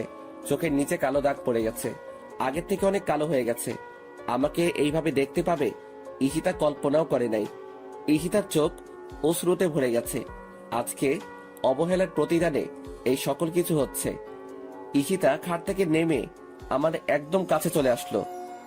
আমাকে জড়িয়ে ধরতে চাইলো, কিন্তু আমি সরে গেলাম। আমার থেকে এইরকম কিছু ঈশিতা আশা করেনি। আমিও ঈশিতার পাশে থাকতে চেয়েছিলাম, কিন্তু ঈশিতা আমার সাথে অনেক খারাপ ব্যবহার করছে, আমাকে প্রতিনিয়ত অবহেলা করে গেছে। এখন এই সবকিছু ঈশিতাকে তিলে তিলে ভুগতে হবে। প্রিয় মানুষটি অবহেলা করলে তা কত কষ্টের ঈশিতাকেও বুঝতে হবে। এখন থেকে আমি অবহেলা করব, আর ঈশিতা সবকিছু সহ্য করবে। আপনাকে আন্টি নিচে নাস্তা খেতে ডাকছে, তাড়াতাড়ি আসেন। জনি, দাঁড়াও, তোমাকে। আমি না শুনে চলে আসলাম, আর ঈশিতা ওইখানে হাঁটু গেড়ে বসে পড়লো। হয়তো বুঝতে পারছে তার কর্মের ফল ভুগছে, কান্না করতে লাগলো। আমি নিচে এসে নাস্তা করতে লাগলাম। এরপর ঈশিতাও এলো। আমি কিছু না বলে চুপচাপ নাস্তা খেয়ে যাচ্ছি, কিন্তু ঈশিতা নাস্তা না করে আমার দিকে তাকিয়ে আছে। ঈশিতাকে কষ্ট দেওয়ার জন্য আমি পুরোটা না খেয়ে চলে আসলাম। আমার এইরকম আচরণে ঈশিতা কষ্ট পেল, পাক না, তাতে আমার কি? আমাকেও তো কম কষ্ট দেয়নি ঈশিতা। এরপর আমি আমার রুমে চলে এলাম। ঈশিতাকে এইভাবে অবহেলা করতে গিয়ে আমি নিজেও অনেক কষ্ট পেলাম, কিন্তু তবুও যে ঈশিতাকে বুঝতে হবে প্রিয় মানুষটির অবহেলা কতটা যন্ত্রণাদায়ক। কিন্তু হঠাৎ করে ঈশিতা এভাবে বদলে গেল কেন? কিছু একটা তো কারণ আছে, জানতেই হবে আমাকে। সেই কারণ, রাতে সেই রকম ঘুম হয় নাই, তাই একটু ঘুমিয়ে নিলাম। ঘুম ভাঙলো দুপুর 12:30। আমার বুকের উপর ভারী কিছু অনুভব করছি। ঘুম থেকে উঠে দেখি ঈশিতা আমাকে জড়িয়ে ধরে ঘুমিয়ে আছে। মেয়েটার কি নিষ্পাপ মুখখানি! আগের কথাগুলো মনে পড়ে গেল। আমি ঘুমের মধ্যেই ঈশিতাকে এক ঝাটকা দিয়ে বুকের উপর থেকে ফেলে দিলাম। সাথে সাথে ঈশিতার ঘুমটা ভেঙে গেল।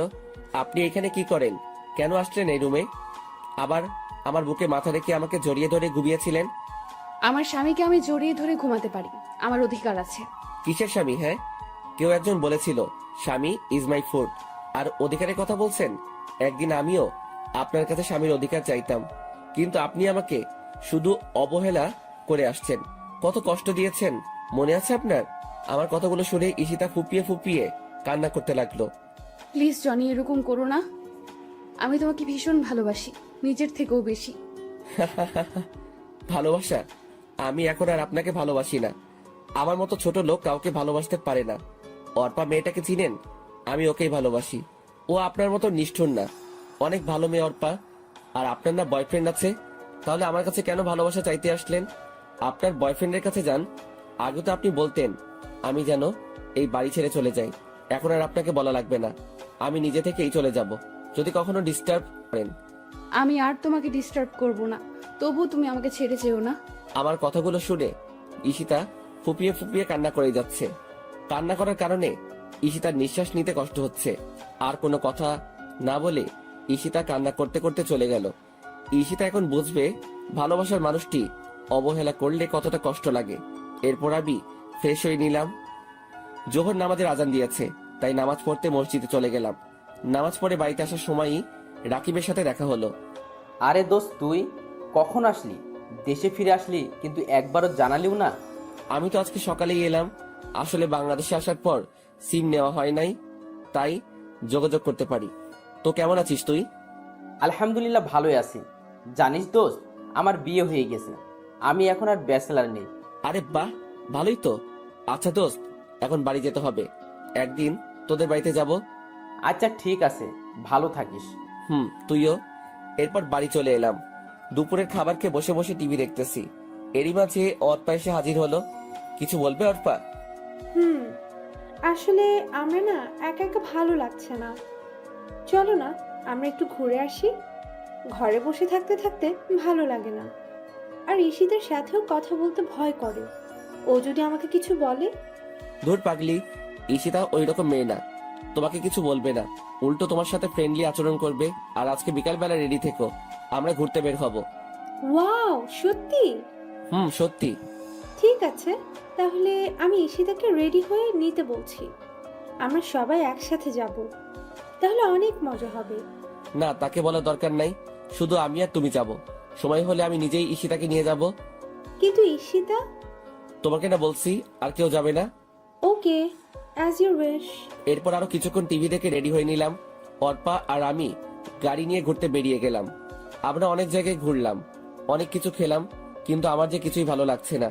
ঈশিতাকে এইভাবে কাঁদিয়ে আমিও ঠিক থাকতে পারছি না, কিছুতেই মন মানছে না। এরপর আমরা ঘোরাঘুরি শেষ করে প্রায় সন্ধ্যার দিকে বাড়ি ফিরলাম। এরপর আমি ফ্রেশ হয়ে একটু শুয়ে রইলাম আর ভাবতে লাগলাম, ঈশিতার মাঝে এত পরিবর্তন আসলো কিভাবে? ওর নাকি বয়ফ্রেন্ড ছিল, তাহলে গেল কোথায়? কেন এখন ঈশিতা আমার জীবনে আসতে চাইছে? অবহেলা করার পর কেন আপন করতে চাইছে? সবকিছু যেন গুলিয়ে যাচ্ছে। রাত প্রায় 10টা বেজে গেছে। নিচে খেতে ডাকছে। আমি নিচে গিয়ে খাওয়ার জন্য টেবিলে বসে পড়লাম। সবাই আছে, শুধু আঙ্কেল নেই। ঈশিতা আমার সামনের চেয়ারটাতেই বসা।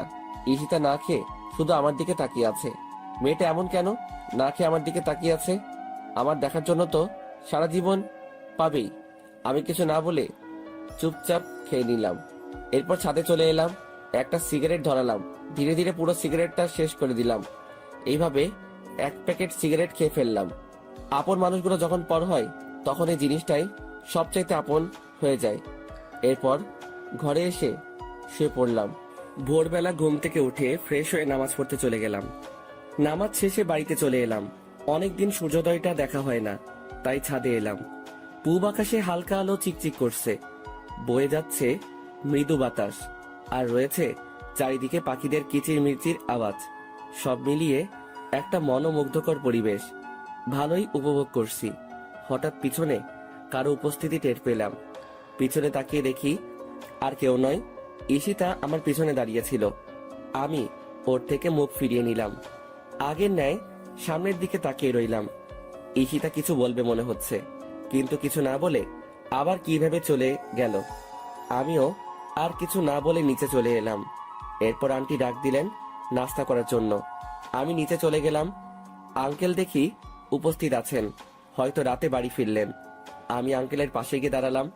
আঙ্কেল হাতের খবরের কাগজটা রেখে আমাকে জড়িয়ে ধরলেন আর কান্না করতে লাগলেন।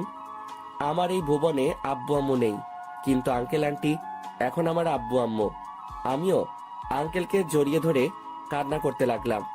ওনারা না থাকলে হয়তো আমাকে একটা অস্তিত্বহীন জীবনযাপন করতে হতো। এইভাবে চলে আসলি, আমাদেরকে তো অন্তত একবার জানাতে পারতে। ভাবলাম সারপ্রাইজ দিব। কেমন হলো সারপ্রাইজটা? অনেক ভালো। এই কি অবস্থা হয়েছে তোর? কেন এমন করিস নিজের সাথে? অন্তত আমাদের কথা ভেবে না হয় শরীরের যত্ন নে। নিজের কথা তো কখনো ভাবিস না। তুই না থাকলে যে আমরা ভালো থাকতে পারি না, কেন বুঝিস না তুই? তোর বাবা মা তোকে আমাদের কাছে আমানত রেখে গেছে। তোর কিছু হলে ওরা যে কষ্ট পাবে জানিস। আমি কখনো তোর আব্বুকে কষ্ট থাকতে দিতে চাই না, সব সময় হাসি খুশি দেখতে চাইতাম। আঙ্কেল, এখন থেকে তোমার সব কথা মেনে চলবো। এখন সবাই নাস্তা করতে বসো, আর তোর সাথে যেই মেয়েটা এসেছে ওকে ডেকে নিয়ে আয়। আমরা সবাই একসাথে নাস্তা করব। আমি গিয়ে অর্পাকে নিয়ে আসলাম। ঈশিতা আগে থেকেই হাজির আছে। অর্পাকে আঙ্কেলের সাথে পরিচয় করিয়ে দিলাম। তারপর সবাই মিলে নাস্তা করতে লাগলাম। আঙ্কেল, আমি আজকে থেকে অফিসে যেতে চাই। এত তাড়াতাড়ি কেন? কয়েকটা দিন রেস্ট নে। এমনিতে অনেক দিন পর এসেছিস, সবার সাথে একটু সময় কাটা। না আঙ্কেল, বাড়িতে বসে থাকতে ভালো লাগে না। আচ্ছা বাবা, তুই যা ভালো বুঝিস কর। Thank you uncle. রুমে এসে অফিসে যাওয়ার জন্য রেডি হচ্ছি। ওই সময় অর্পা আমার রুমে এসে হাজির। কিছু বলবে নাকি? আসলে আমার না একা একা বাড়িতে ভালো লাগবে না, যদি তোমার সাথে নিয়ে যেতে। আচ্ছা, সমস্যা নাই, তুমি গিয়ে তৈরি হয়ে নাও, আমরা খুব তাড়াতাড়ি বের হব। ঠিক আছে। অর্পা চলে গেল আর আমি আবার তৈরি হতে ব্যস্ত আছি। এরপর তৈরি হয়ে গাড়িতে অর্পার জন্য অপেক্ষা করতেছি। এরপর অর্পা আসলো, আমি গাড়ি চালাতে শুরু করলাম। এরপর আমরা চলে এলাম অফিসে। আমি গিয়ে বসের কেবিনে বসলাম। অর্পাকে আমার সাথে নিয়ে আসলাম। এরপর আমি পিয়নকে দিয়ে রাকিবকে আমার কেবিনে ডেকে নিয়ে আসলাম। ফিরে আসবো নাকি?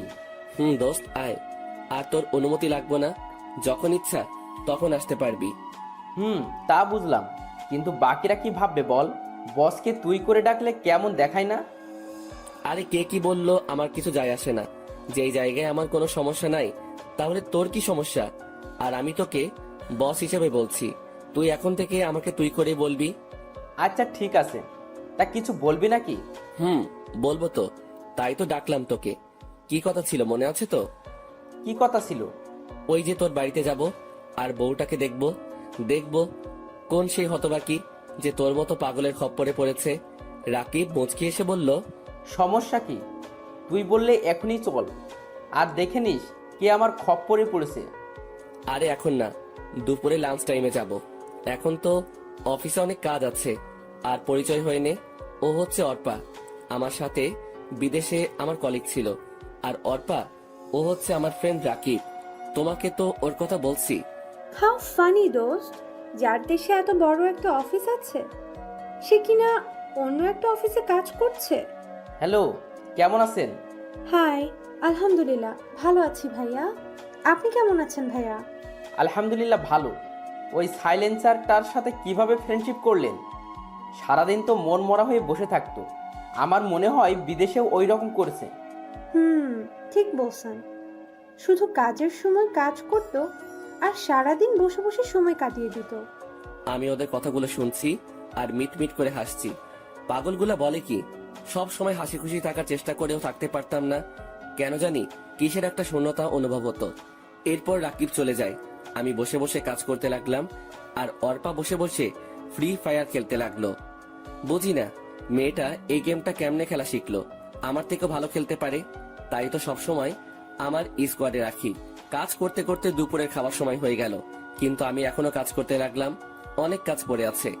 কিরে চল, আর কতক্ষণ অপেক্ষা করব? আমার কিন্তু ভীষণ খিদা লাগছে। কাজ এখন বন্ধ রাখ। ওই বেটা পেটুক, সবসময় খাই খাই করিস কেন? একটু অপেক্ষা কর, আমি কাজগুলো সেরে ফেলি। আচ্ছা তুই তাড়াতাড়ি কর, আমি আমার ডেস্কে আসি। কাজ শেষ হইলে আমার ডেকে নিস। এরপর রাকিব চলে গেল, আমি কাজে মনোযোগ দিলাম। প্রায় 15 মিনিট পর কাজ শেষ হয়ে এসেছে। এরপর আমি অর্পাকে সাথে নিয়ে রাকিবের সাথে তাদের বাড়িতে উদ্দেশ্যে রওনা হলাম। আমি আর রাকিব কথা বলতে বলতে যেতে লাগলাম। প্রায় কিছু সময় রাকিবের বাড়িতে চলে এলাম। বাড়িটা আমার আগে থেকে চেনা। এরপর আমরা গাড়ি থেকে নেমে গাড়িটা পার্ক করিয়ে নিলাম। রাকিব গিয়ে দরজায় নক করলো। প্রায় কিছু সময় পর দরজা খুলে দিল। ভিতর দিকে তাকিয়ে আমি বড়সড় একটা ধাক্কা খেলাম। ও এখানে কি করে? আরে দিশা, তুমি এখানে? মানে কিভাবে হলো এইসব? রাকিব, তুইও তো কিছু বলিস নাই। ঘরে চল, তারপর সব বলবো। আগে খেয়ে নে, তারপর সবাই বসে কথা বলবো। আর অফিসে এখন দেরি করে গেলেও কিছু হবে না, সব জানতে পারবি। কেন তোকে কিছু বলি নাই? কেন তোর কাছ থেকে এত কিছু লুকিয়ে রাখলাম? এখন চল। এরপর আমরা ভিতরে গেলাম, ফ্রেশ হয়ে চলে এলাম খাওয়ার রুমে। তবে দিশা মেয়েটাকে আজকে অনেক খুশি দেখাচ্ছে। আমিও অনেক খুশি। মেয়েটা অন্তত একটা ভালো মানুষকে তো পেলো, কিন্তু ওই শালা রাকিব তো অন্য মেয়েকে ভালোবাসতো। তাহলে ওই মেয়েটার কি হলো? সবকিছু কেমন গুলিয়ে যাচ্ছে। কিরে, এত কি ভাবিস? সব কিছু জানতে পারবি। এখন খেয়ে নে, আর কতক্ষণ অপেক্ষা করব? ভীষণ ক্ষুধা লাগছে। আমি মুচকি হেসে ওর কথায় সম্মতি জানালাম। এরপর আমরা সবাই খেতে বসে গেলাম। বাহ, মেয়েটার হাতের রান্না তো অনেক ভালো। পেট পুড়ে খেলাম। এরপর আমি একটু ছাদে এলাম, হাতে একটা সিগারেট নিলাম। সিগারেটটা ধরিয়ে টানতে লাগলাম। অবশ্যই আমি আগে এইসব ছাইপাস খেতাম না, এখন কেমনে যে এইসব ছাইপাস আপন হয়ে গেছে। হঠাৎ পিছনে কারো উপস্থিতি টের পেলাম। তাকিয়ে দেখি রাকিব দাঁড়িয়ে আছে। কিরে, একা একা খাবি নাকি? তুই এত স্বার্থপর কেন? আমাকেও দে, শেয়ার করলে কি হয় তোর? দে না দোস্ত। তুই আবার কবে থেকে এইসব খাস? আগে তো জানতাম না। আর আমি শেয়ার করতে পারবো না। পারলে পুরোটা খা, আমি অর্ধেক শেয়ার করতে পারবো না। আচ্ছা পুরোটাই দে, আমার এইসব অভ্যাস আছে। আগে যে কত খাইছি। আমি প্যাকেট থেকে একটা সিগারেট বের করে দিলাম। শালা জ্বালাতে পারছে না, আর ওনার নাকি অভ্যাস আছে। কিরে, পারছি না তো। শালাকে সিগারেট দিলি? সেই কখন থেকে চেষ্টা করেই যাচ্ছি, কিন্তু কিছুতেই জ্বলছে না। আবাল মার্কা সিগারেট। তুমি আমার কচু জানো, সিগারেট মুখে নিয়ে জ্বালাতে হয়, হাতে রেখে না। ওনার নাকি আবার অভ্যাস আছে। না পারলে খাইস না। আরে দে তো, তুই পারলে আমি পারবো না কেন? আমি ঠিকই পারবো। তাড়াতাড়ি কর, পরে কিন্তু দিশা চলে আসবে। তখন কিন্তু আমি নিজের দিশারা হয়ে যাব। এত ভয় পাইলে খাও কেন? না খেলেই তো চলে। আরে ভাই, দিবি তুই? বক বক না করে তাড়াতাড়ি সিগারেট জ্বালা। আমি আর কিছু না বলে সিগারেটটা জ্বালিয়ে দিলাম। শালা প্রথম টান দিয়ে কাশতে শুরু করলো। ও যদি আগে থেকে সিগারেট টানতো তাহলে তো এমন হতো না। বুঝলাম না ব্যাপারটা। এরপর ধীরে আরো একটু শেষ করলো। এখন দেখি রাকিবের চোখ দিয়ে পানি পড়তে লাগলো। আমি বুঝে গেলাম রাকিব আগে কখনো সিগারেট খাই নাই। আমি তাড়াতাড়ি ওর হাত থেকে সিগারেটটা কেড়ে নিলাম। মিথ্যা কথা বললি কেন? তুই তো ঠিক মতো সিগারেট টানতেই পারিস না, তাহলে কেন এইরকম করলি? দেখ তো তোর চোখ কি রকম লাল হয়ে গেছে। আর খেতে হবে না সিগারেট, তোর পরে ক্ষতি হবে। আমার ক্ষতি হলে তোর ক্ষতি হবে না। তুই কেন এইসব খাস? আমাকে সিগারেটটা ফিরিয়ে দে বলে দিলাম। না, দিব না। এখন নিতে যা, আমি আসতেছি।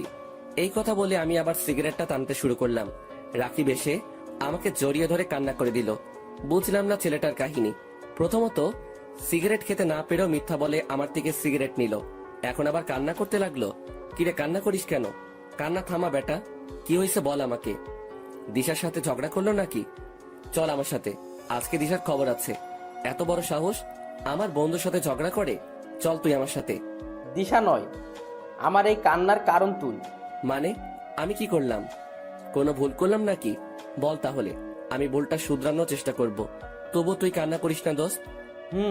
অনেক বড় ভুল করছিস। তোকে নিয়ে আমার অনেক চিন্তা হয়, কখন জানি কি হয়ে যায়। তোকে আমার একটা কথা রাখতে হবে, আমার কসম দিয়ে বললাম। আরে চিন্তা করিস কেন, বলবি তো? আর আমি তোর সব কথা রাখবো, শুধু কি করতে হবে বল। তুই সিগারেট খাওয়া ছেড়ে দে দোস্ত। তোকে হারাতে চাই না আমি। যখন এই শহরে আমার কেউ ছিল না, তখন তুই আমার পাশে ছিলি, নিজের ভাইয়ের মতো আমার সাথে চলতি। আমি চাই না তোর কিছু হোক। আমি দিশার চাইতে তোকে বেশি ভালোবাসি দোস্ত।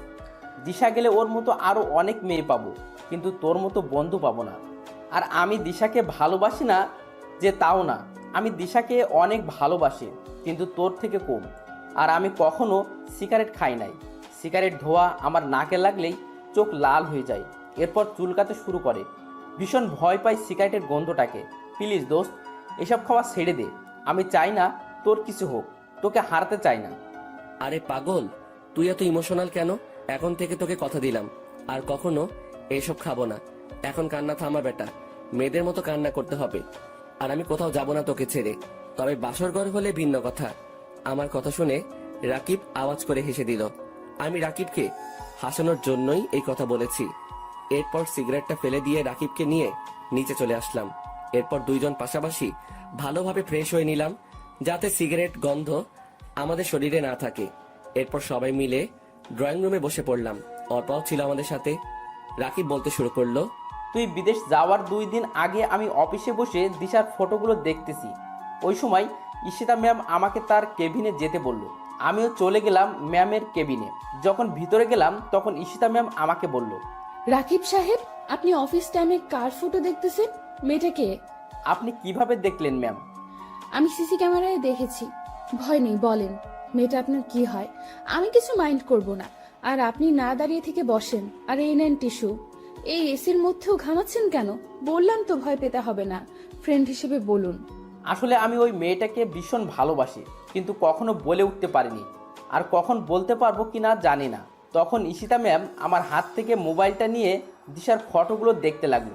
এরপর ঈশিতা ম্যাম বলল, আমি যা ভেবেছিলাম তাই হলো। এই মেয়েটার নাম হলো দিশা, আমার বেস্ট ফ্রেন্ড। অনেক ভালো একটা মেয়ে, কিন্তু আপনি ওর ফটো কোথায় পেলেন আর কিভাবে চেনেন? আমি ফেসবুক থেকে ওর ফটোগুলো পেলাম কাছে, এখন ওর নাম জানতে পারলাম। আর আপনার মেয়ে ওর নামটাও জানতাম। ওর ফেসবুক আইডির নাম ছিল নীল প্রজাপতি। আর ওকে সবসময় আমার বাড়ির সামনে দিয়ে কলেজে যেতে দেখতাম, কিন্তু ভয়ে কখনো কথা বলে উঠতে পারি নাই। আপনার বেস্ট ফ্রেন্ডকে মনে হয় আর পাওয়া হবে না। কেন পাওয়া হবে না? আপনি কি ওকে বিয়ে করতে চান? নির্ভয়ে বলুন, সবকিছু আমি দেখছি। তা তো অবশ্যই চাই, কিন্তু আপনার ফ্রেন্ড কি রাজি হবে? দূর থেকে ভালোবেসে গেলে কি হয়? আরে আপনি চিন্তা করছেন কেন? মনে করুন এখন থেকে আপনার এই বোন আপনার বিয়ের দায়িত্ব নিল। কি দিবেন না? ঈশিতার কথা শুনে আমি অনেক অবাক হলাম। আমি ভাবতে থাকলাম, এই মেয়েটা এই রকম কেন? আমার সাথে কি সুন্দর আচরণ করছে, কিন্তু তোর সাথে খারাপ আচরণ করে কেন? মেয়েটাকে তো দেখে খারাপ মনে হয় না। তারপর কি হলো? তারপর আমি ঈশিতা ম্যামকে দায়িত্ব দিয়ে দিলাম, আর উনিয়া বলছেন দিশার সাথে নাকি আমার কথা বলিয়ে দেবে। এরপর আমি ওইখান থেকে চলে আসলাম। বাকিটা দিশার থেকে শুনেন। তারপর কি হলো? বলছি, তুমি বিদেশে যাওয়ার 2 দিন আগে ঈশিতা আমাদের বাড়িতে আসে। আমি কলেজে যাওয়ার জন্য প্রস্তুত হচ্ছি। ওই সময় ঈশিতা আমার কাছে আসলো। কিরে ঈশিতা, কখন আসলি? এখানে আয়, বস। এসেছি, তোর জন্য একটা খবর আছে। আজকে আর কলেজে যেতে হবে না। আরো এমন একটা খবর দিব তুই ভাবতেও পারবি না। তোর জন্য 2টা নিউজ আছে। কি নিউজ শুনি? তাও আবার একটা না 2টা নিউজ আছে? কিন্তু কলেজে তো যেতে হবে, গুরুত্বপূর্ণ কাজ আছে। আরে ছাড় তো কাজ, আজকে না গেলে কিছুই হবে না। এখন বলতেছি সব শোন। তোকে একটা ছেলে ভালোবাসে, ছেলেটা ভীষণ হ্যান্ডসাম, আমার অফিসেই কাজ করে। আর বড় কথা হচ্ছে ও জনের বেস্ট ফ্রেন্ড, অনেক ভালো ছেলে। আমি যতটুকু জানি ওর এই পৃথিবীতে কেউ নেই। তোকে ভীষণ সুখে রাখবে, রাজি হয়ে যা দোস্ত। আমি বিয়ের সব কিছুর ব্যবস্থা করছি, শুধু তুই রাজি হলেই হবে। আর রাজি না হয়েও পারবি না, ছেলে কিন্তু অনেক সুন্দর আর ভালো। সবই বুঝলাম, কিন্তু আমাকে দেখলো কিভাবে, আর ছেলেটার নাম কি? তুই নাকি প্রতিদিন কলেজে যাওয়ার সময় ওর বাড়ির সামনে দিয়ে যাইতি, তখন থেকে তোকে ভালোবেসে ফেলে। আর ফেসবুক থেকে তোর অনেকগুলো ফটো নিছে। আর ছেলেটার নাম রাকিব। কিন্তু কিভাবে সম্ভব? কেন সম্ভব নয়, ও তোর জন্য একদম পারফেক্ট। আর বললাম না তোকে দারুণ একটা খবর দিব, তাহলে আমিও জনিকে ভালোবাসি। হোমা, তাই নাকি? তা কবে থেকে ভালোবাসিস? তাহলে এত এইভাবে অবহেলা করলি কেন? কেন এত অপমান করলি? জানিস, ছেলেটা ভীষণ ভালো। আমি ওকে একদিন ভালোবাসার কথা বললাম, কিন্তু জনি আমাকে তখন গ্রহণ করে নাই। তার একমাত্র কারণ সে তোকে নিজের জীবনের চাইতেও বেশি ভালোবাসতো, আর এখনো বাসে। শুধু তুই বুঝিস না জনির ভালোবাসা। এত অবহেলা অপমান করার পরেও কেন জনি তোর কাছে পড়ে আছে জানিস? শুধু তোকে ভালোবাসে বলে। কিন্তু তার প্রতিদান ছেলেটাকে কি দিলি? শুধু অবহেলা আর অপমান ছাড়া। তাই এখনো সময় আছে, জনের কাছে ক্ষমা চেয়ে নে, আর একসাথে নতুন জীবন শুরু কর। ক্ষমা তো চাইবো, কিন্তু এখন না। ওর জন্মদিনে ওকে সারপ্রাইজটা দিব। জনির জন্মদিনে আমার ভালোবাসা হবে ওর প্রথম উপহার। সবকিছু ভুলে কাছে টেনে নিব, আর কখনো কষ্ট দিব না। শুধু দিনটার অপেক্ষায় আছি। তাই ভালো হবে। কিন্তু হঠাৎ করে এত পরিবর্তন আসলো কোথা থেকে? কি হয়েছে একটু বলবি প্লিজ? যে তুই কিনা জনের নাম শুনলেই রাগে আগুন হয়ে যেতি, আজ সেই তুই কিভাবে এত বদলে গেলি? নিশ্চয়ই কোনো কারণ আছে। কারণটা কি বলবি প্লিজ? সময় হলে ঠিক সব জানতে পারবি। এখন রেডি হয়ে নে, আজকে আমার সাথে তোকে যেতে হবে। রাকিব তোর জন্য অপেক্ষা করছে। সবই বুঝলাম, অন্তত তুই তো আমাকে জানাতে পারতি রাকিব। আমি যদি জানতাম তাহলে সত্যি সব কিছু জানাতাম। আমি তো জানতাম না যে তুই দিশাকে চিনিস, আর তোমাদের এই রকম একটা সম্পর্ক ছিল তাও জানতাম। আর বড় কথা, তুই তো ঈশিতাকে কিছু না বলে চলে গেলি বিদেশে, একবারও জানানো দরকার মনে করলি না। কিন্তু আমি একটা বিষয় বুঝতেই পারছি না, ঈশিতার এত পরিবর্তন হলো কেন? এর পিছনে কোনো কাহিনী আছে? আচ্ছা দোস্ত, তাহলে এখন উঠি, অনেক সময় হয়ে গেছে। ঠিক আছে, আমি কালকে অফিস যেতে পারবো না। দিশার সাথে একটু সময় কাটাতে চাই। প্লিজ দোস্ত, শুধু কালকের জন্য ছুটি চাই। শুধু কালকে না, তোকে 1 সপ্তাহ ছুটি দিলাম, যত পারিস সময় কাটা। তবে ছুটি শেষে চলে আসিস। দিশার খেয়াল রাখিস, কখনো কষ্ট দিস না। আর দিশা আমার বন্ধুটা কিন্তু সাদাসিধে আর ইমোশনাল, তাই কখনো ওকে অবহেলা বা ইগনোর করিও না। আর তুমি আমাকে ক্ষমা করে দিও জনি। জানি আমার এই অপরাধের ক্ষমা নেই। ঈশিতাকে আর কষ্ট না দিয়ে কাছে টেনে নাও। অনেক কষ্ট আছে মেয়েটা। তুমি তো জানো, প্রিয় মানুষটির দেওয়া অবহেলা মৃত্যুর সমান। যদি বেশি ইগনোর করো ঈশিতাকে, তাহলে জীবনে তাকে হারিয়ে ফেলতে পারো।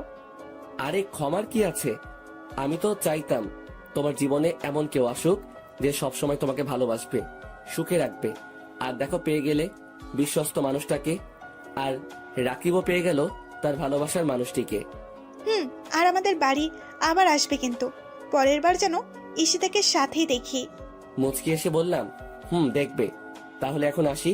এরপর অর্পাকে নিয়ে চলে এলাম বাড়িতে। তবে আজকে আমি ভীষণ খুশি।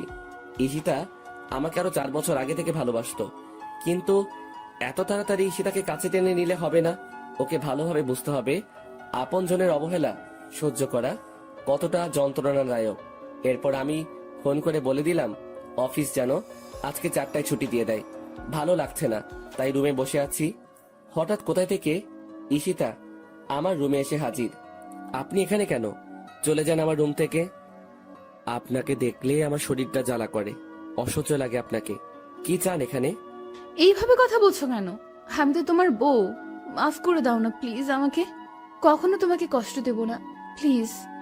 ভীষণ ভালোবাসি তোমায়। তোমাকে ছাড়া আমার একটা দিনও ভাবা কষ্টকর। তোমাকে যে হৃদয়ের গোপন কুঠিরেতে বেঁধে ফেলেছি, যদি দূরে যেতে চাও তাহলে আমার কলিজা ছিঁড়ে যেতে হবে। তখন হয়তো আমি একটা জীবন্ত লাশ হয়ে যাব। মাফ করব, তাও আবার আপনাকে? অসম্ভব, কখনো আমি আপনাকে মাফ করব না। আর কি বললেন, ভালোবাসেন আমাকে? ভীষণ হাসি পাচ্ছে আপনার কথা শুনে। হঠাৎ কোথায় থেকে এত ভালোবাসার উৎপত্তি ঘটলো? আমি একদিন একজনকে ভীষণ ভালোবাসতাম, তাকেও যত্ন করে রেখেছিলাম হৃদয়ের গোপন কুঠুরিতে। কিন্তু কি পেলাম তার কাছ থেকে? দিন শেষে অবহেলা আর অপমান হলো আমার পথ চলার সাথী। আর আমিও এখন জীবন্ত লাশ হয়ে জীবনযাপন করতেছি। তাই কাউকে আর জীবনের সাথে মিশাতে পারবো না। ভালোবাসা সবার জীবনে একবারই আসে, আমারও ছিল, কিন্তু তা আজকে লাশ হয়ে গেল। আমার হাতটা ধরে ঈশিতা বলল, প্লিজ আমাকে ক্ষমা করে দাও। আমি আসলে বুঝতে পারি নাই, ভীষণ ভালোবাসি তোমাকে। আমি আমার ভুল বুঝতে পেরেছি, তোমার সাথে খারাপ ব্যবহার করা ঠিক হয়নি। এখন যদি আমাকে ক্ষমা না করো তাহলে আমাকে চিরতরে হারাবে। তুমি আমাকে ছেড়ে কয়েক বছর দূরে ছিলে, আমি কিন্তু চিরতরের জন্য দূরে চলে যাব, এমন দূরে যেখানে গেলে কেউ আর কখনো ফিরতে পারে না। আমার হাতটা ছাড়ুন। যখন খারাপ ব্যবহার করেছেন তখন বোঝার কথা ছিল, এখন না। আরে কোথায় যাবেন? চিরতরের জন্য দূরে? তো চলে যান না, কি আটকে রেখেছে? আমার হাত ছাড়ুন। না, আমি তোমার হাত ছাড়বো না। আগে বলো ভালোবাসি। আপনাকে বলছি হাত ছাড়তে। হাত ছাড়ুন, না হয় আমি কিছু একটা করে ফেলবো। যত কিছুই হোক আমি তোমার হাত ছাড়বো না। ছাড়বেন না তো? বললাম তো ছাড়বো না। আমি জোর করে হাতটা ছাড়িয়ে নিয়ে ঠাস ঠাস করে ঈশিতাকে 2টা থাপ্পড় মারলাম। ঈশিতা হয়তো আমার থেকে এইরকম কিছু আশা করে নাই। ওই, তোর সমস্যা কি? আমি তোর মতো মেয়েকে ভালোবাসি না, আমি অর্পাকে ভালোবাসি। আর আগে তুই আমাকে এই বাড়ি ছেড়ে চলে যেতে বলতি না, কিন্তু এখন তুই যদি যাস আমি এই বাড়িতে থাকি, তবু থাকবো না। এখন দূর হ আমার সামনে থেকে।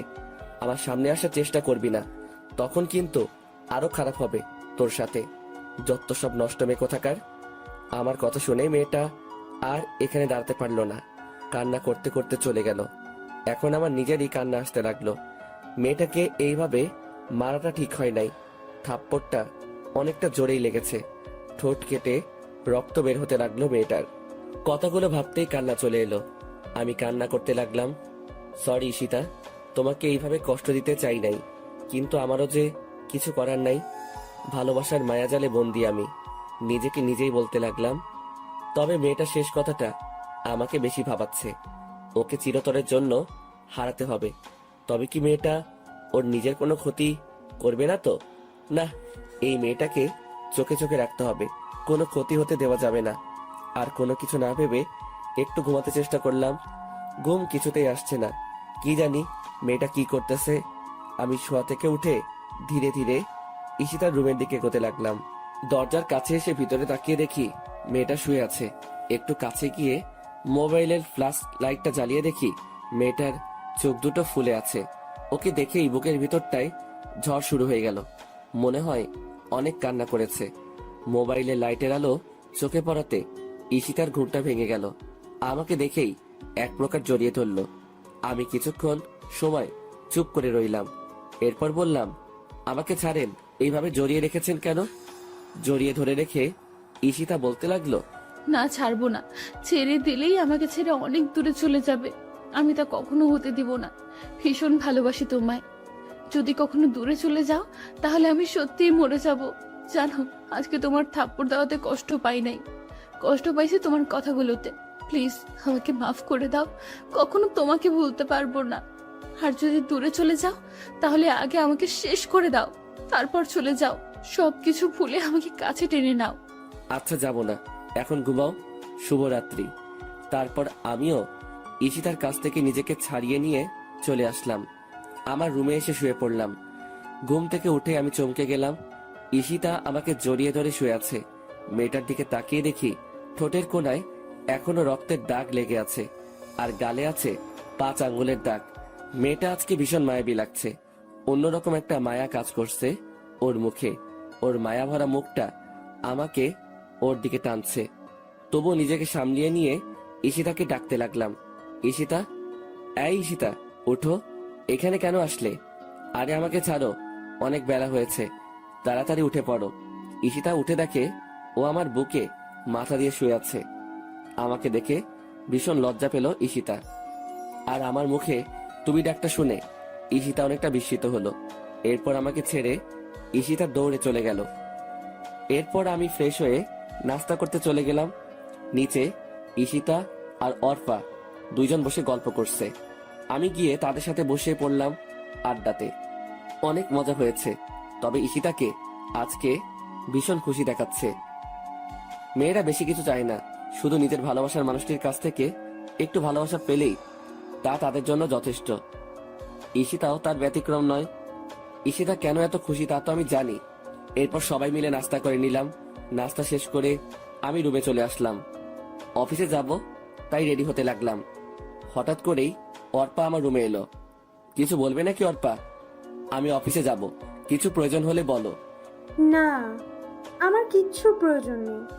তোমাকে একটা কথা বলতে চাই। আমি আর এখানে থাকতে পারবো না। বলো, কি বলবে? আর থাকবে না কেন? ঈশিতা কি কিছু বলেছে? তাহলে আমাকে বলো, তোমার সাথে কি খারাপ ব্যবহার করেছে? না, ঈশিতা কিছু বলে নাই। জানো, ঈশিতা খুব ভালো মেয়ে। আসলে আম্মু ফোন করেছে, আমাকে বাড়িতে যেতে বলেছে। আমার নাকি বিয়ে ঠিক করেছে। বিয়েতে আব্বু আম্মু সবাই রাজি আছে। আর আমার বিয়ের মধ্যে দিয়েই তারা আবার এক করতে পারবো। আর এর জন্য আমাকে যা করতে হয় করব। তবু আব্বু আম্মুকে এক করবই। যদি এর জন্য আমাকে বিয়ে করতে হয় তাতেও আমি রাজি আছি। আমি সব সময় তাদের সুখে দেখতে চাই। আর তোমাকে এইটাই বলতে এসেছি। আমি সব কিছু গুছিয়ে নিয়েছি। তুমি প্লিজ আমাকে বাস স্ট্যান্ডে নিয়ে আসো। ও, তা কবে ঠিক করলো বিয়ে? যদি তোমার বিয়ে করাতে আন্টি আঙ্কেল আবার এক হয় তাতে সমস্যা নাই, কিন্তু ছেলেটাকে কিরকম ছেলে স্বভাব? আর এখনই যেতে হবে নাকি? ছেলেটা খুব ভালো। আর ও হচ্ছে আমার মামাতো ভাই, আমার সমবয়সী। আব্বু আম্মু সবাই রাজি। এখন কি আমি না করতে পারি? আমি সব সময় তাদের হাসি খুশি দেখতে চাই। আর বিয়েটা কবে আমাকে এখনো বলে নাই, শুধু তাড়াতাড়ি বাড়ি ফিরতে বলেছে। তাহলে ভালোই হবে। আচ্ছা তুমি যাও, আমি রেডি হয়ে আসছি। আমি ভালোভাবে রেডি হয়ে নিলাম। এরপর নিচে এসে বসে রইলাম। অর্পা এখনো আসে নাই। নিচে ঈশিতাও বসে আছে। আমি ঈশিতাকে শুনিয়ে শুনিয়ে বলতে লাগলাম, আন্টি, আমি আজকে অর্পার সাথে চলে যাচ্ছি। আবার কখনো এই বাড়িতে আসা হবে কিনা জানি না। ভালো থেকো সবাই। আর কেউ একজন আছে এই বাড়িতে, তাকে বলে দিও আমি আর ফিরবো না। আমাকে দেখলে তো আবার তার সহ্য হয় না। ওইখানে অর্পাকে বিয়ে করে নিব। আমাদের বাচ্চা হলে তবেই ফিরবো। কথাগুলো ঈশিতাকে শুনিয়ে শুনিয়ে বললাম, যাতে ঈশিতা রাগ করে। আসলে আমার এইরকম কোনো চিন্তা ভাবনা ছিল না। ভাবলাম ঈশিতাকে রাগিয়ে অফিসে চলে যাব। এরপর অফিস থেকে আসার সময় তার রাগ ভাঙানোর জন্য যা করতে হয় করব। এরপর আমি আর অর্পা গাড়ি নিয়ে বেরিয়ে পড়লাম। ঈশিতা দরজায় দাঁড়িয়ে আমাদের চলে যাওয়া দেখতে লাগলো আর ফুপিয়ে ফুপিয়ে কান্না করছে। কেউ হয়তো এই কান্না শুনতে পারছে না, কিন্তু আমার কানে ঈশিতার কান্নার আওয়াজ ঠিকই বাজছে। এরপর অর্পাকে নিয়ে বাস স্ট্যান্ডে চলে এলাম। ওর জন্য টিকিট কেটে নিলাম। 10 মিনিট পরে বাস যাত্রা শুরু করবে। মেয়েটা মনে হয় কান্না করছে। ঠিকই ধরেছি, কিন্তু আমাকে বুঝতে দিচ্ছে না। আমি গিয়ে অর্পার পাশে দাঁড়ালাম। অর্পা আমার দিকে তাকিয়ে বলতে লাগলো, জানো জনি, আমি যাকে নিজের চাইতে বেশি ভালোবাসি সেটা হলো তুমি। ভীষণ ভালোবাসি তোমায়। ইংল্যান্ডে প্রথম তোমার সাথে আমার পরিচয় হয় নাই। আমি তোমাকে আগে থেকেই চিনতাম। এখন হয়তো প্রশ্ন রয়ে গেল, আমি তোমাকে কিভাবে চিনি। ফেসবুকে আমার একজন প্রিয় রাইটার ছিল, অনেক ভালোবাসতাম তার গল্পগুলোকে। কিন্তু হঠাৎ ওই আইডি থেকে গল্প আসা বন্ধ হয়ে যায়। আইডিটা কে ও আর খুঁজে পাই নাই। অনেকদিন ফেসবুকে শুধু ওই আইডিটা খুঁজেছি। এভাবে একটা বছর পার হয়ে গেল। এরপর তুমি আমার সাথে ইংল্যান্ডে জব নাও। এরপর আমরা ভালো বন্ধু হয়ে উঠি। তো একদিন তোমার মোবাইলে একটা ফোন এসেছিল। তুমি তখন বসের কেবিনে ছিলে। আমি ফোনটা রিসিভ করার আগেই কেটে যাই। তা আমি তোমার মোবাইলে ফেসবুক দেখতে পেলাম। ভাবলাম তোমার সাথে অ্যাড হয়ে নেই। যখন তোমার মোবাইল থেকে ফেসবুকে ঢুকলাম তখন কিছু সময়ের জন্য নিশ্চুপ হয়ে গেলাম, কারণ এতগুলো দিন ধরে যে আইডিটা খুঁজেছি ওটা তোমার আইডি ছিল। জানো, ভীষণ ভালোবাসতাম তোমায়, কিন্তু তুমি এখন অন্য কারো। সব কিছু তো আর চাইলেই পাওয়া যায় না। আচ্ছা, তোমার কাছে শেষ একটা জিনিস চাইবো, দিবে? কিছুক্ষণ চুপ থেকে বললাম, বলো কি চাই তোমার? আমার সাথে থাকলে অবশ্যই দিব। আমার জন্য না হয় নতুন করে গল্প লেখা শুরু করো। তোমার পাশে থাকতে পারবো না জানি, তবে তোমার গল্পগুলো আমার কাছে স্মৃতি হিসেবে রয়ে যাবে। প্লিজ জনি, আমার শেষ ইচ্ছেটা পূর্ণ করো। আবার লিখবো গল্প, শুধু আমার বন্ধুটার জন্যই নতুন করে সবকিছু শুরু। তোমাকে ভীষণ মিস করবো অর্পা। আর কান্না করছো কেন? আমি তো সবসময় তোমার পাশেই আছি বন্ধু হিসেবে। নিয়তি চাইলে আবার দেখা হবে আমাদের, আর আমার সাথে যোগাযোগ রাখবা কিন্তু। জামাইকে পেয়ে আমাকে আবার ভুলে যেও না। আমার কথাগুলো শুনে আবেগের বশে আমাকে জড়িয়ে ধরলো অর্পা, আর কান্নার গতি আরো বাড়িয়ে দিল। আর আশেপাশের সবাই আমাদেরকে দেখতে লাগলো। এই অর্পা কি করছো? সবাই দেখছে তো, এখন ছাড়ো আমাকে। সবাই কি ভাববে? আমি আর তুমি বিষয়টা স্বাভাবিকভাবে নিলেও অন্যরা কিন্তু স্বাভাবিকভাবে নিবে না। আর তোমার বাস চলে এসেছে। আমাকে ছেড়ে দিয়ে মেয়েটা কান্না করতে করতে বাসে উঠে গেল এবং এমন সময় তার নিয়মে চলতে শুরু করলো। তার সাথে অর্পাও আমার থেকে দূরে সরে যেতে লাগলো। চোখের নিমিষে অনেক দূরে চলে গেল একজন প্রিয় মানুষ। শুধু ভালোবাসার মানুষই প্রিয় না, কিছু কিছু বন্ধু থাকে তার থেকে বেশি প্রিয়। আমি একটা দীর্ঘশ্বাস ফেলে ওইখান থেকে অফিসে চলে আসলাম। অফিসে কিছুতেই মন বসছে না। রাকিবও ছুটিতে আছে। রাকিব থাকলে মজা করা যেত। এইদিকে ঈশিতাকে তো রাগিয়ে চলে এলাম। মেয়েটা এখন কি করছে কে জানে। কোনো মতে দিনটা অফিসে কাটিয়ে দিলাম। সন্ধ্যার সময় বাড়ি ফেরার পথে ঈশিতার জন্য একগুচ্ছ গোলাপ ফুল আর অনেকগুলো ডেইরি মিল্ক নিলাম।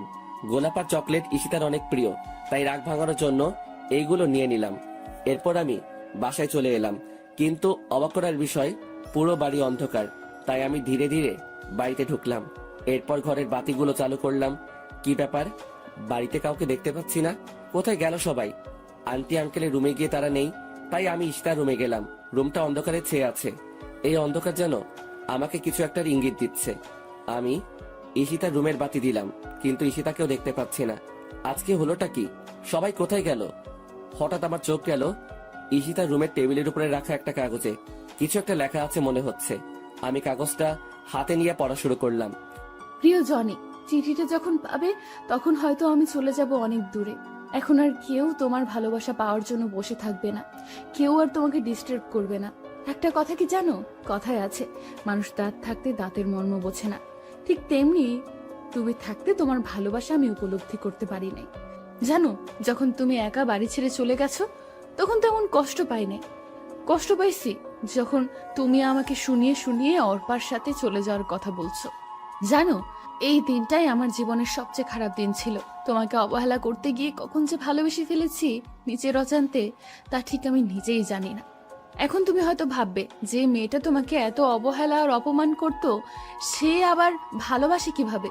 তাহলে শোনো, তুমি যখন বিদেশ যাবে তার একদিন আগে আমি একটা খবর পাই। হয়তো ভাববে কি এমন খবর।